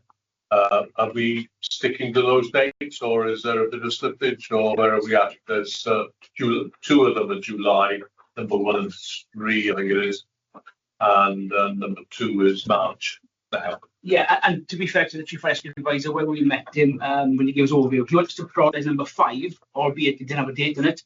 So what, on the back of Friday now, both Area Manager Thomas and myself will meet with the Chief Rescue Advisor and give our overview. I think we want to make sure we're on progress to see. There's a lot of work on in the background, and I think the review of doctrines and policy takes a long time.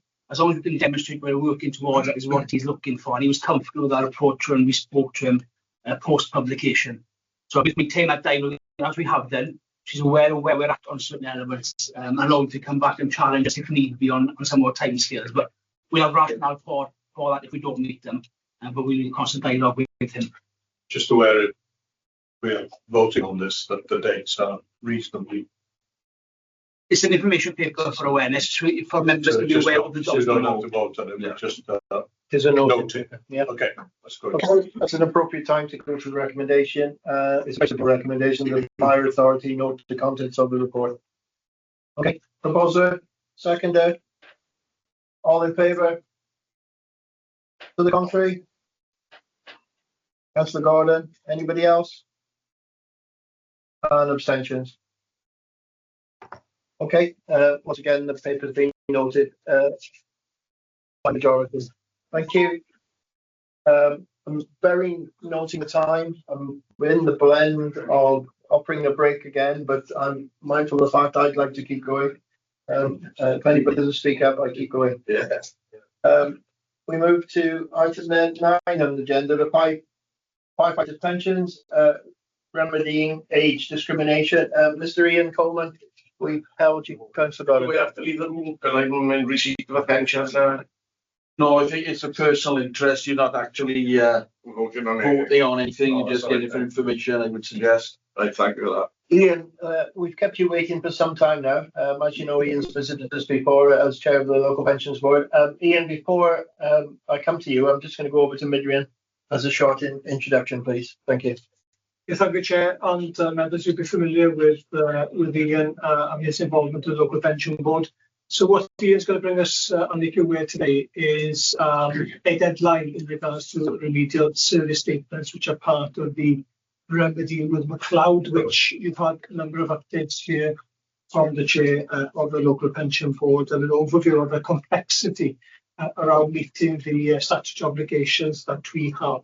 So we've kindly invited Ian in today now to give us an overview of that paper.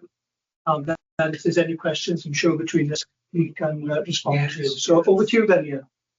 Thank you very much. Thank you, Chair. What I was proposing to do is to briefly explain how we've got to be where we are, briefly update you on the current position and propose a way forward. This story goes back to 2010 when the government asked Lord Hutton to conduct a review of public service pensions. Lord Hutton did an extensive review which formed the basis for the Public Service Pensions Act of 2013.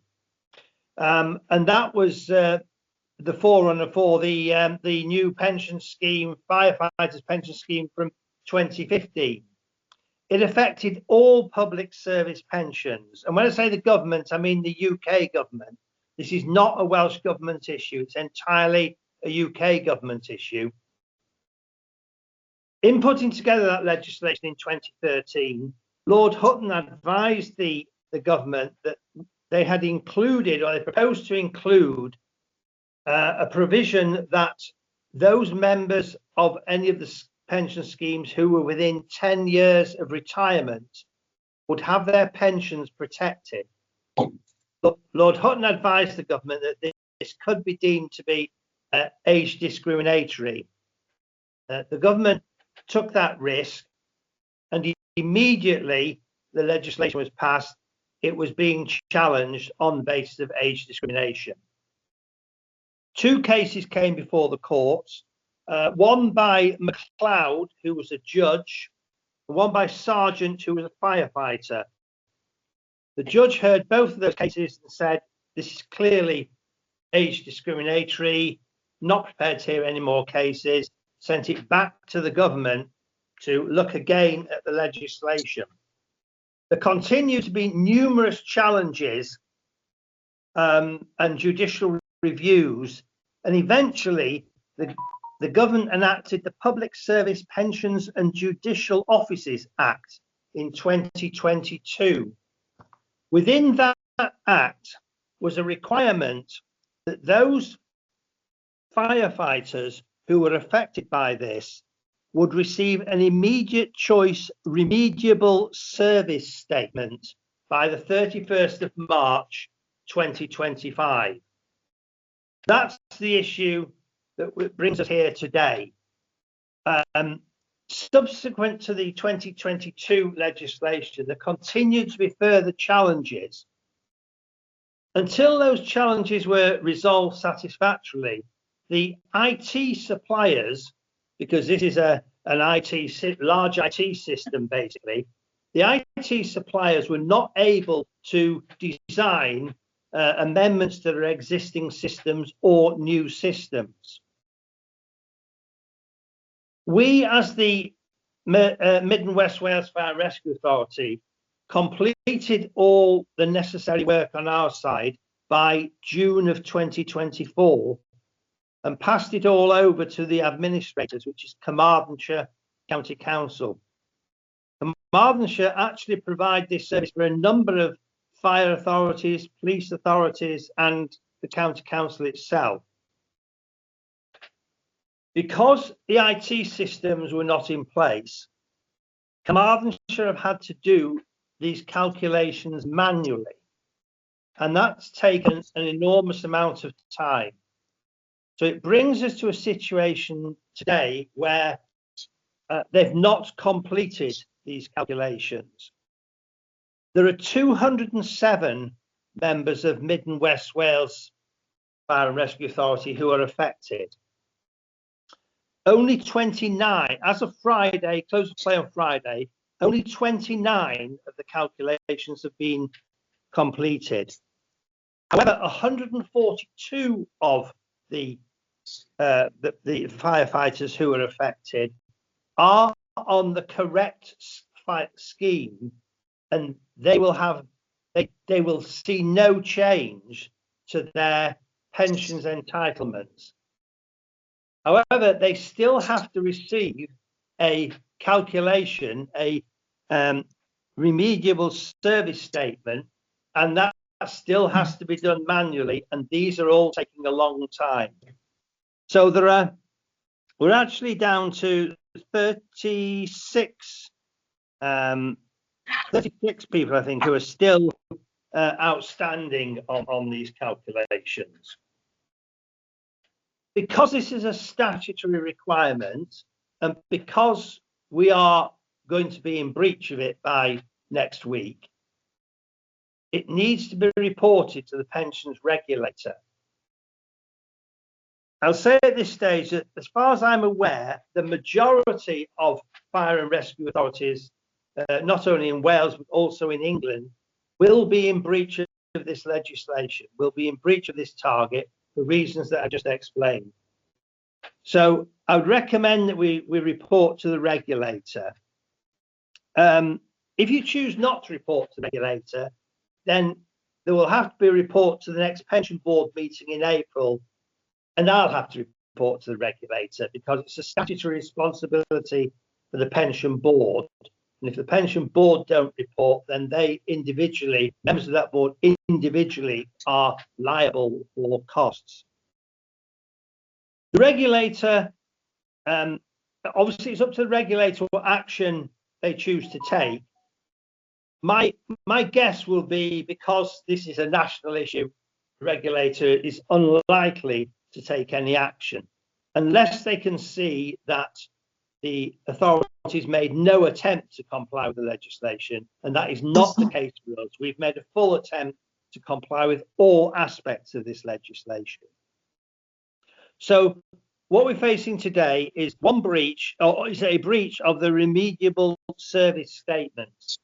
There are many other aspects to this legislation, to the settlement of the MAWW situation, which are still to be resolved and will take many months. We're simply here today because we are going to breach this one requirement at this stage. So I would suggest that we report to the regulator that we're upfront about this, and by the time of the pension board meeting next month, we hope to have more detail on where we're up to and some estimate from Carmarthenshire of when we think we will have completed, or when we think they will have completed, all these calculations. That's all I was proposing to say at this stage. It's a sorry tale, but that's where we are. Thank you, Roger. I think that gives us the information which we need. Elwood again. I'm the question today, Cocker. I am chairman of the Dyfed Pension Fund. Do I need to declare interest? Just declare interest. It's for information only, so you haven't got to excuse yourself from the room. Okay. Sorry, Ian, I was calling you Roger then. I do apologise. Without trade bodies, why don't we bring out on the beginning or even a week to the end? Yeah, it's a possibility. It's just the way the agenda is. You might have been bored of it once. I think you found it very interesting. Didn't you, Ian? Absolutely, yes. No problem Members, at all. Let's utilise Ian's expertise now. Any questions? Professor Kim. As I sit on the pensions board, and so on the Welsh Government one as well. The complexities of this has been enormous, and which is why it's taken so long to remedy. And the question that I have is that are we prioritising the most urgent cases to get the calculations done, and also we did answer that hopefully we'll get a response at the next pension board meeting as to the time frame for completion, because I'm aware that these calculations are taking taking somebody out for a period of time, and I believe that we have allocated some funding to Carmarthenshire to expedite these calculations as well, so that there is complete literals. Thank you, Madria. Exactly right, Councillor Broom. We did have some of the conversations last year in regards to impending workload on the administrator, and discussions ensued in terms of the additional expense that would be for the administrator to administer the pension, firefighter pension scheme for both us and North Wales Fire Service, and involved in pensions with the Powers Police and the MAWW of Brecon Beacons. So we have had those conversations early doors to make sure that we could try and avoid this bottleneck. And as Ms. Coleman's just informed authority, we as the pension scheme manager provided this information back in June 2024.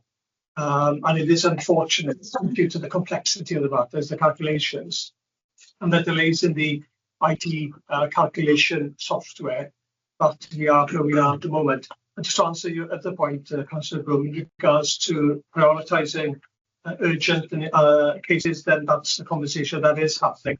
And I want to give that assurance as well to authority. Yes, content. Anything else?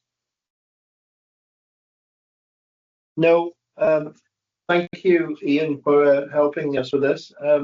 Members, the recommendation that the Fire Authority members note the current position regarding the MAWW remedy of age discrimination of Advantage Pension Scheme 2015.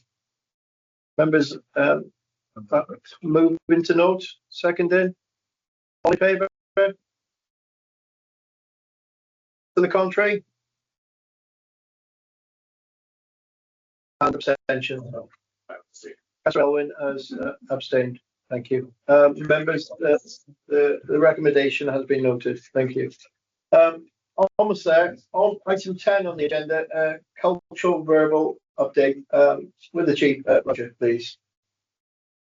Just wait for Angara to load. I got a brief presentation, which has been a long morning into the afternoon.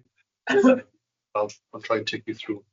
Members, can you just indicate that you've got sight of the presentation at home? Yeah, good.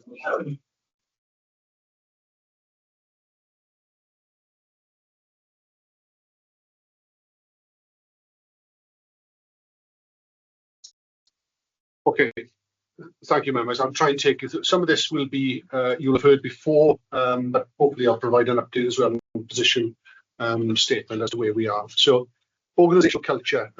What is it? And I think if we just go to the next. So there are a number of definitions out there, depending on where you look. So I'll just pick one.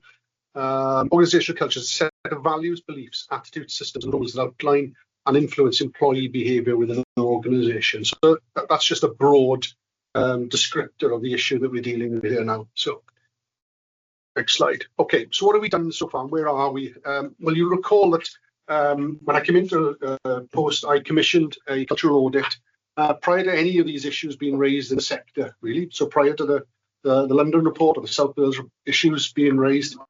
And that report was procured, and then an internal process to collect the data. The data was brought together by an external firm, so service had sight of any of that data, and then reported back into us. And we presented that information as an internal document, also to staff internally and to members back in September 2020, so some 18 months ago now. Now, you'll appreciate that there were a lot of things that happened in that interim period, which I'll talk about now. One of the which sort of associated things that came out, and I did talk earlier about the Speak Up line that had come out, so I'm not going to go into a lot of depth with this now, but we have launched that independent reporting back in September 2023, and as I say, there was quite a spike to start with in terms of probably, I can only assume, legacy issues that people felt were unresolved, but we have seen that come down to perhaps a more predictable level now, and we look at everyone consistently and coherently as well. Internal structure. So in terms of governance within the service, we have a Culture and Inclusion Board, which I chair, and a Culture and Inclusion Working Group, which is taken from across the organisation. And everybody across the organisation has had an opportunity to be part of the group.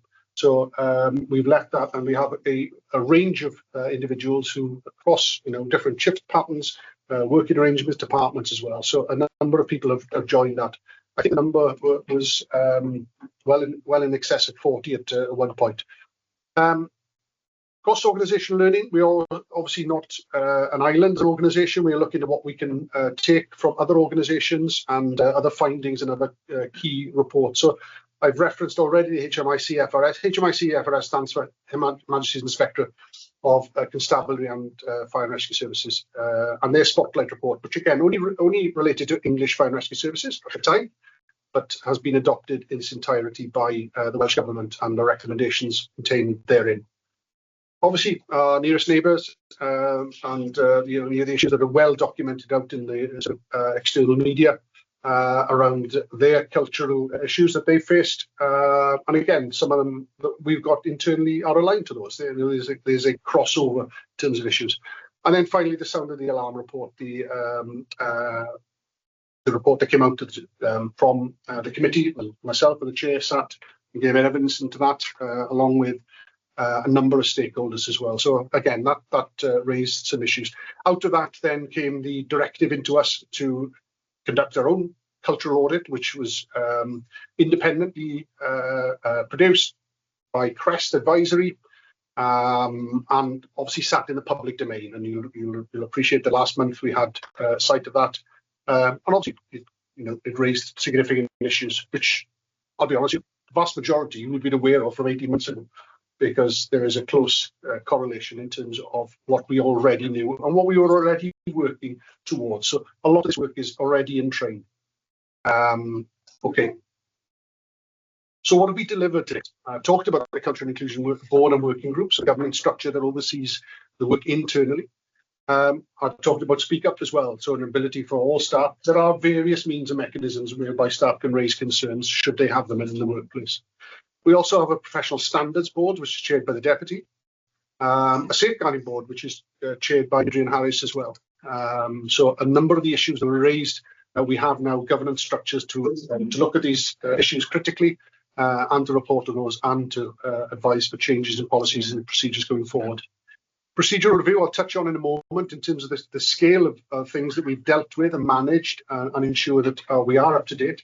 One of the criticisms, particularly into the Fenella Morris report into some was the policies were outdated, that they hadn't kept track and kept pace with the sort of current thinking and best practice out in the industry as well. So I think we've talked consistently about the Community Risk Management Plan. Objective 1 on that plan is culture. That's not there randomly, that's there for a reason, because we recognise how significant an issue is for us. So we have put that front and centre within our CRMP 2040. Some of the training we've pushed out active bystander, and we're on the point now of putting equality and diversity and inclusion training out for all staff. And I'll talk about the numbers that we've delivered in a little while.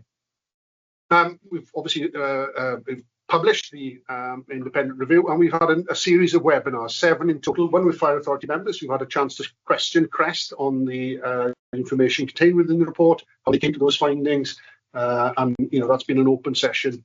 We also had one with the exec leadership team and service leadership team, and a number out then with staff. So staff have all had an opportunity to question Crest as to what the report says, how they've come to those conclusions and findings, and also where we go next as well.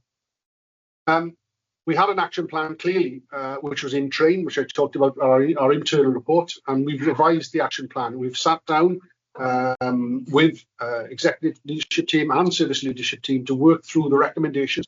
We've accepted all the recommendations in the review. We've not pushed back on anything. We've said yes, if that's what is recommended that we do, that we will enact all of those. However, we have pushed it out into the senior leadership team as well to ensure that everybody who sits in that sort of head of department above has an opportunity to feed into that and to say, how are we going to meet these recommendations? So it isn't just the sort of senior team, the exec team, it's for this wider senior team as well. So that's been really important. You've had members of the Cultural Inclusion Working Group as well feed into that as well. The next bit's in red because we have partially delivered this as a result of last month's report.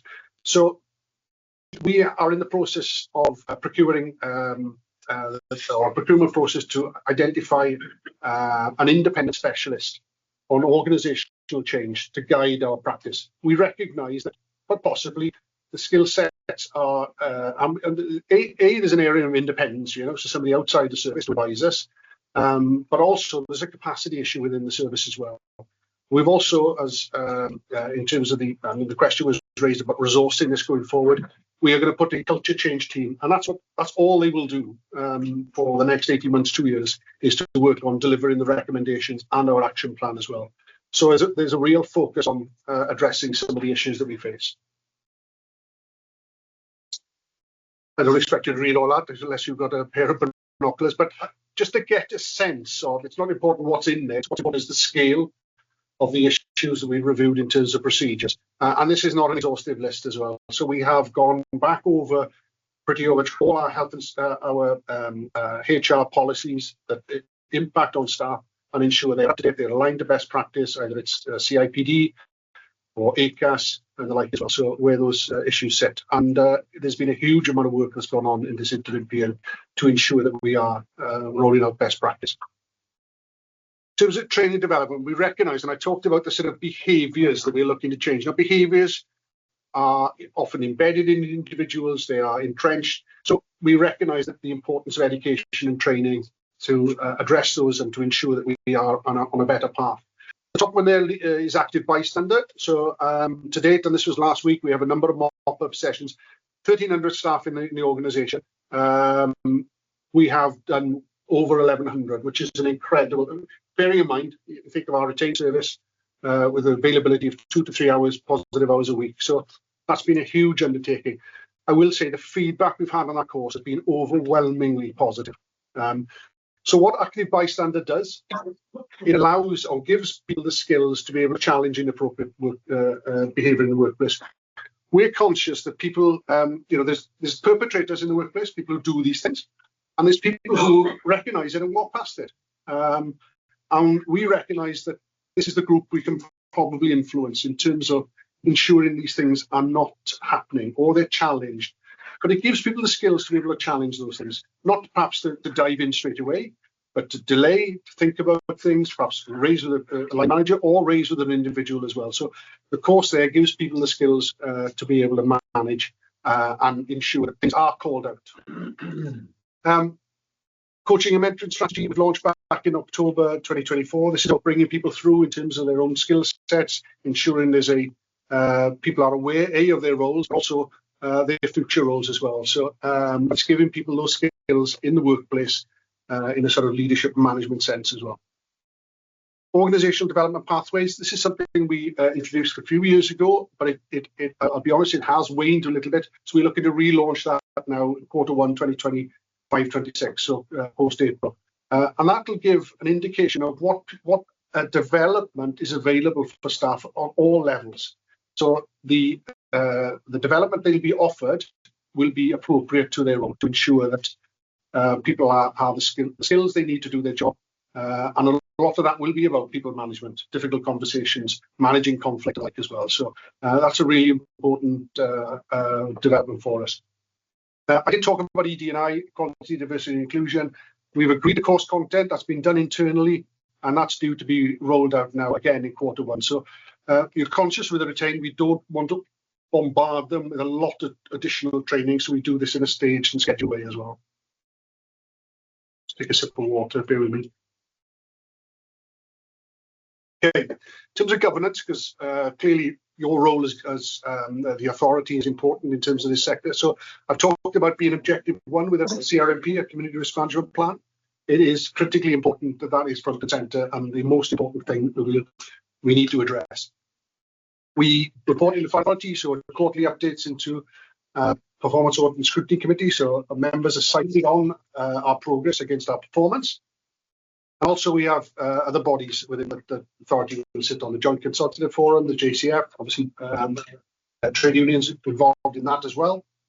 Standards committee, so we report into standards committee in terms of our discipline cases, all redacted and historic information, so nobody's identifiable, but the standards committee will oversee in terms of our archived discipline cases to ensure that we've had an appropriate and proportionate result there.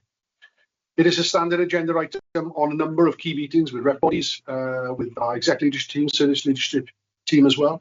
Talked about the Culture and Inclusion Board and the working group and the representative across the service. So we have a number of people who are represented. So every department and corner of the service is represented in some shape or form.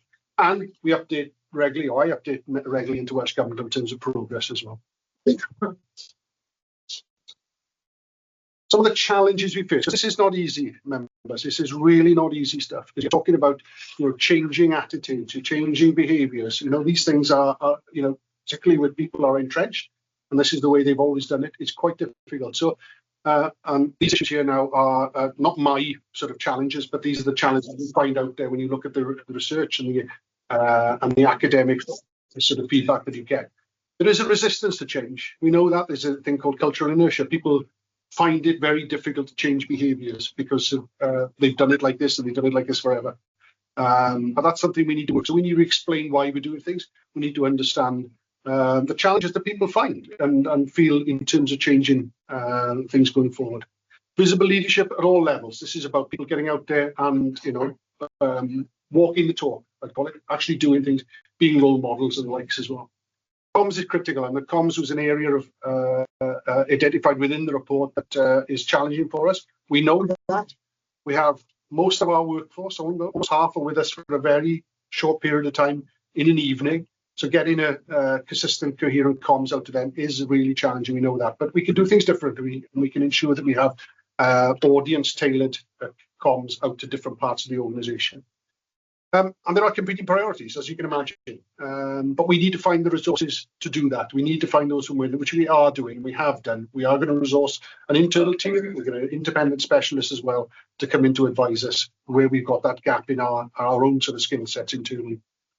Metrics are really challenging because you're talking about abstract concepts. How do you measure behaviour? How do you measure attitude?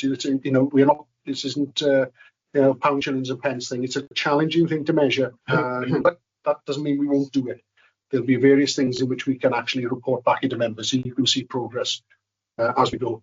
And the academic research will tell you have to wait around 3 to 5 years. This is not going to happen quickly. It is not going to happen quickly. We are 18 months into that. We've had the report just last month, and I hope members are reassured that we are on the track. We are ahead of it in lots of ways because we've done this work. Is it as quick as I'd want it? Absolutely not, because I'd want this done as quickly as possible, and I'm sure you will as well. But we are on track, we are investing in it, and we're ensuring that we are addressing these issues. And the final one, just in terms of the challenges you face, and that's our geography. So each of these dots, irrespective of the colour, will have their own sort of microculture associated with them. That's what happens in a workplace, and for the vast majority of time in our stations, you will have a junior officer in charge. So we don't have oversight from senior officers 99.9% of the time.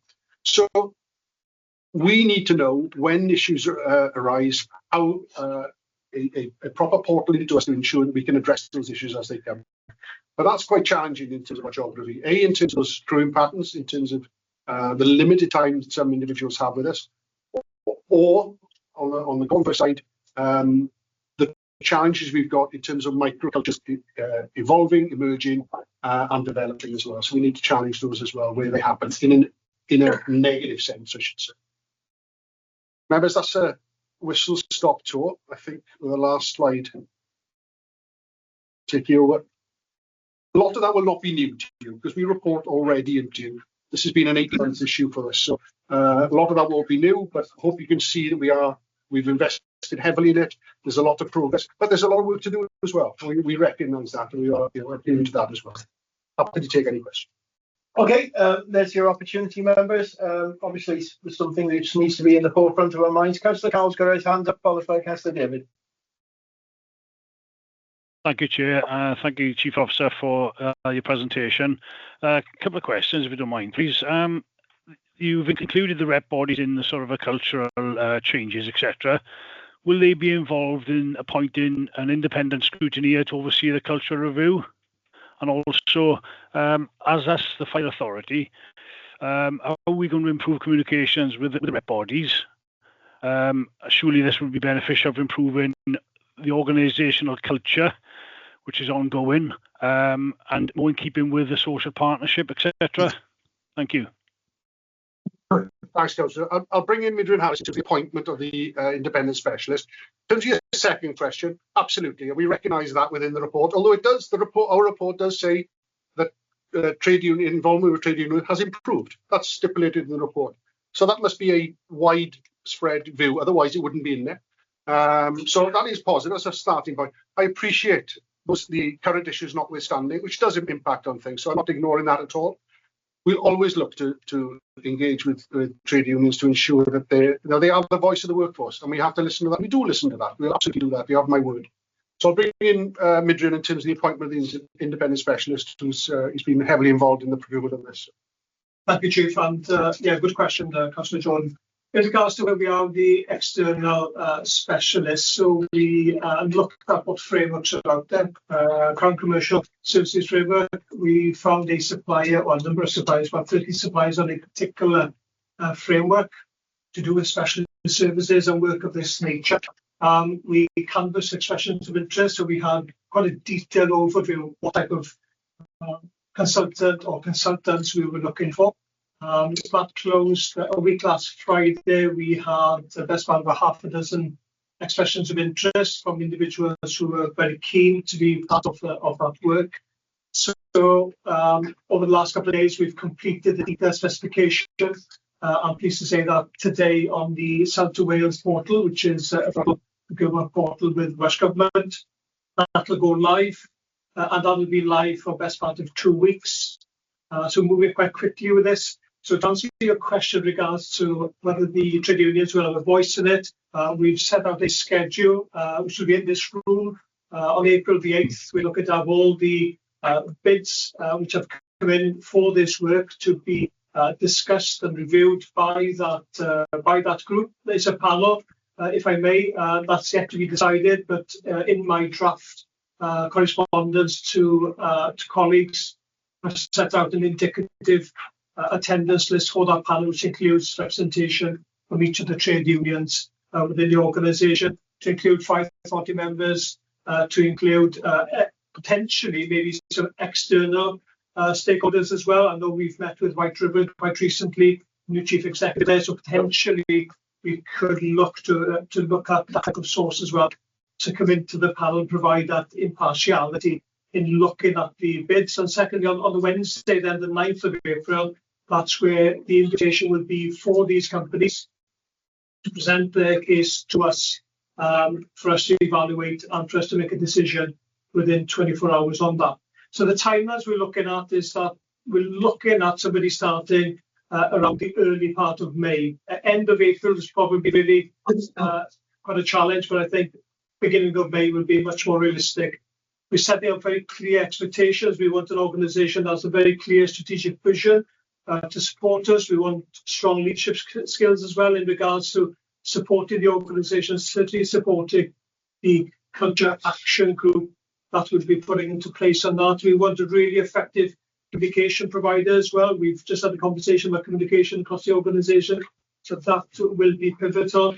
stakeholder engagement, Councillor Jordan, that's pivotal again in the expectation of who we choose. So whoever is bidding for this work is very clear on our expectations, and that goes on to training and support, helping us to set clear goals and metrics, how we report back into authority on what periodic basis, what information to fire authority you want to see, what progress do you want to see, how do you want us to measure it. So all these are features in the contract specification, which we've been working hard on in the background. So we are going through the procurement process. So hopefully that answers the question. A bit long-winded, Councillor Jordan, but I think it gives assurance that whoever chooses, that chooses this consultant will be made up of the right representation. Thank you very much. Got a thumbs up. Who did I say? Councillor David. Yes, thank you very much. At the last full council meeting of Pembrokeshire County Council, a member raised the question about what was happening on the CREST report. And I think the leader had a meeting with the chief, which he found relayed that back to the members of the authority. Have any other county councils had the opportunity to have a chat with you for more details about the CREST? Yeah, no, I have met with the leader and the chief executive and gone through, very similar sort of background. The chair was on the meeting as well, so I had an opportunity to raise any issues they have. I haven't had any contact with any other of our constituent authorities. No. I did meet with the new chief executive, Anita Talbot, last week, but she confirmed there's been no issues raised within there. But I haven't had it, nothing else from any other local authority. No. Thank you very much. Not directly to me. Members, there was, some discussion in democratic services the other day. I was wondering if that was the appropriate time to raise it through the chair.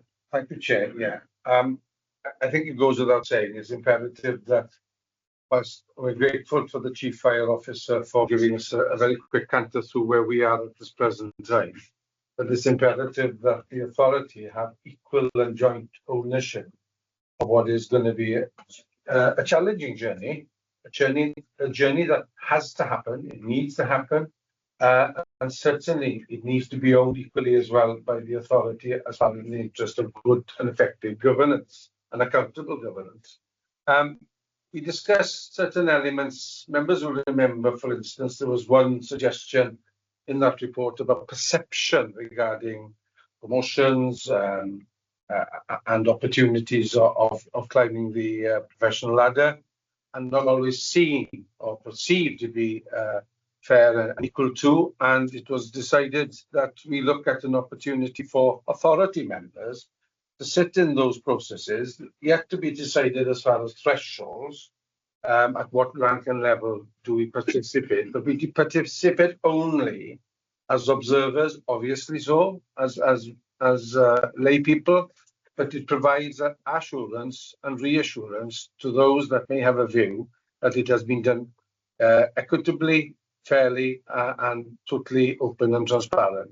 And that process was agreed with the democratic services. So members will be asked to express an interest in that regard, monitoring officer through democratic services, and that will have to be as well a rotational process and also an opportunity of training, just to allow people to have an understanding of what is expected of them.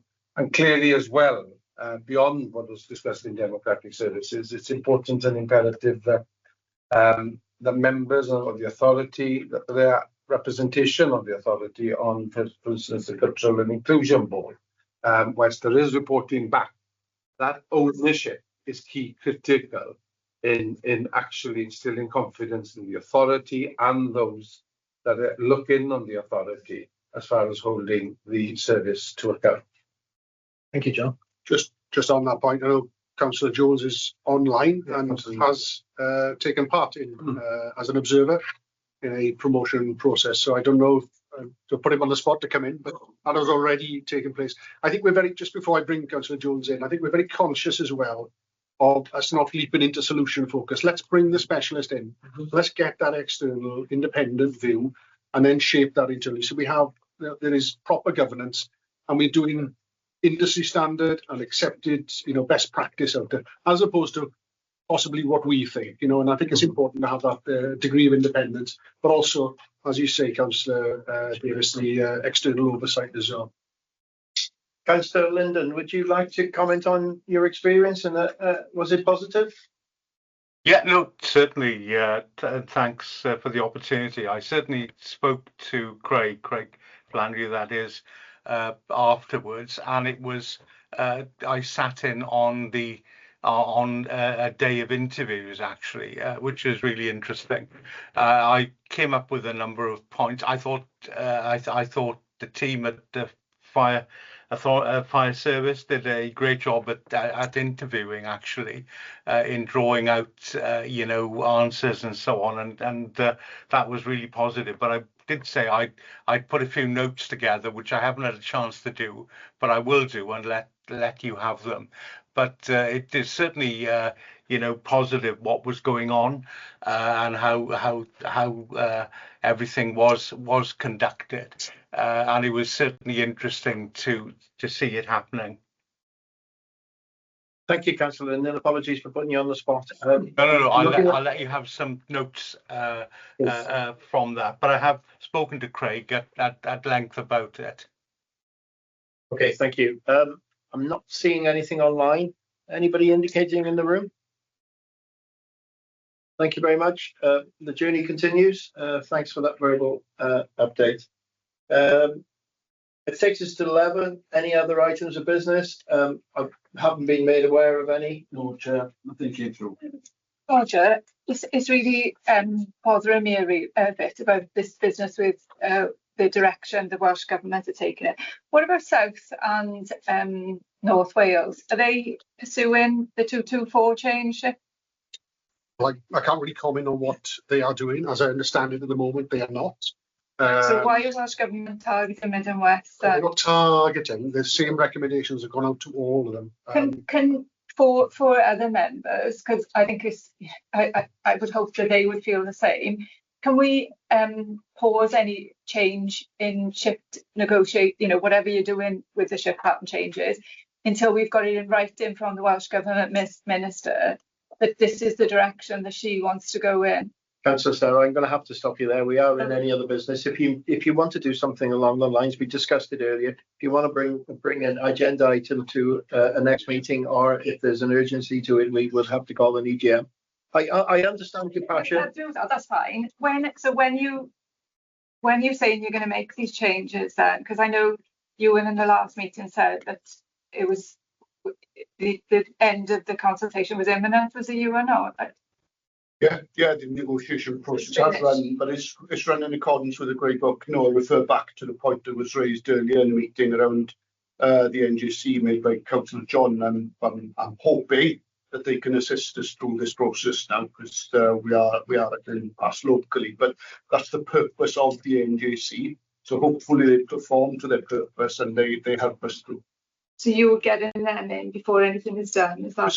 It's a joint approach. It's a joint agreement. In accordance with the Grey Book, the organisation and the trade union have to agree to go along that route together. That's the stage we're at. I think I'm being very kind today. We are in any other business. This is the conclusion of the meeting. Thank you very much. Really do thank everybody for their attendance today and everything. Before you leave, I would just like to say something after the meeting, just for that reason. And so thank you very much. Thank you. Okay, finished recording.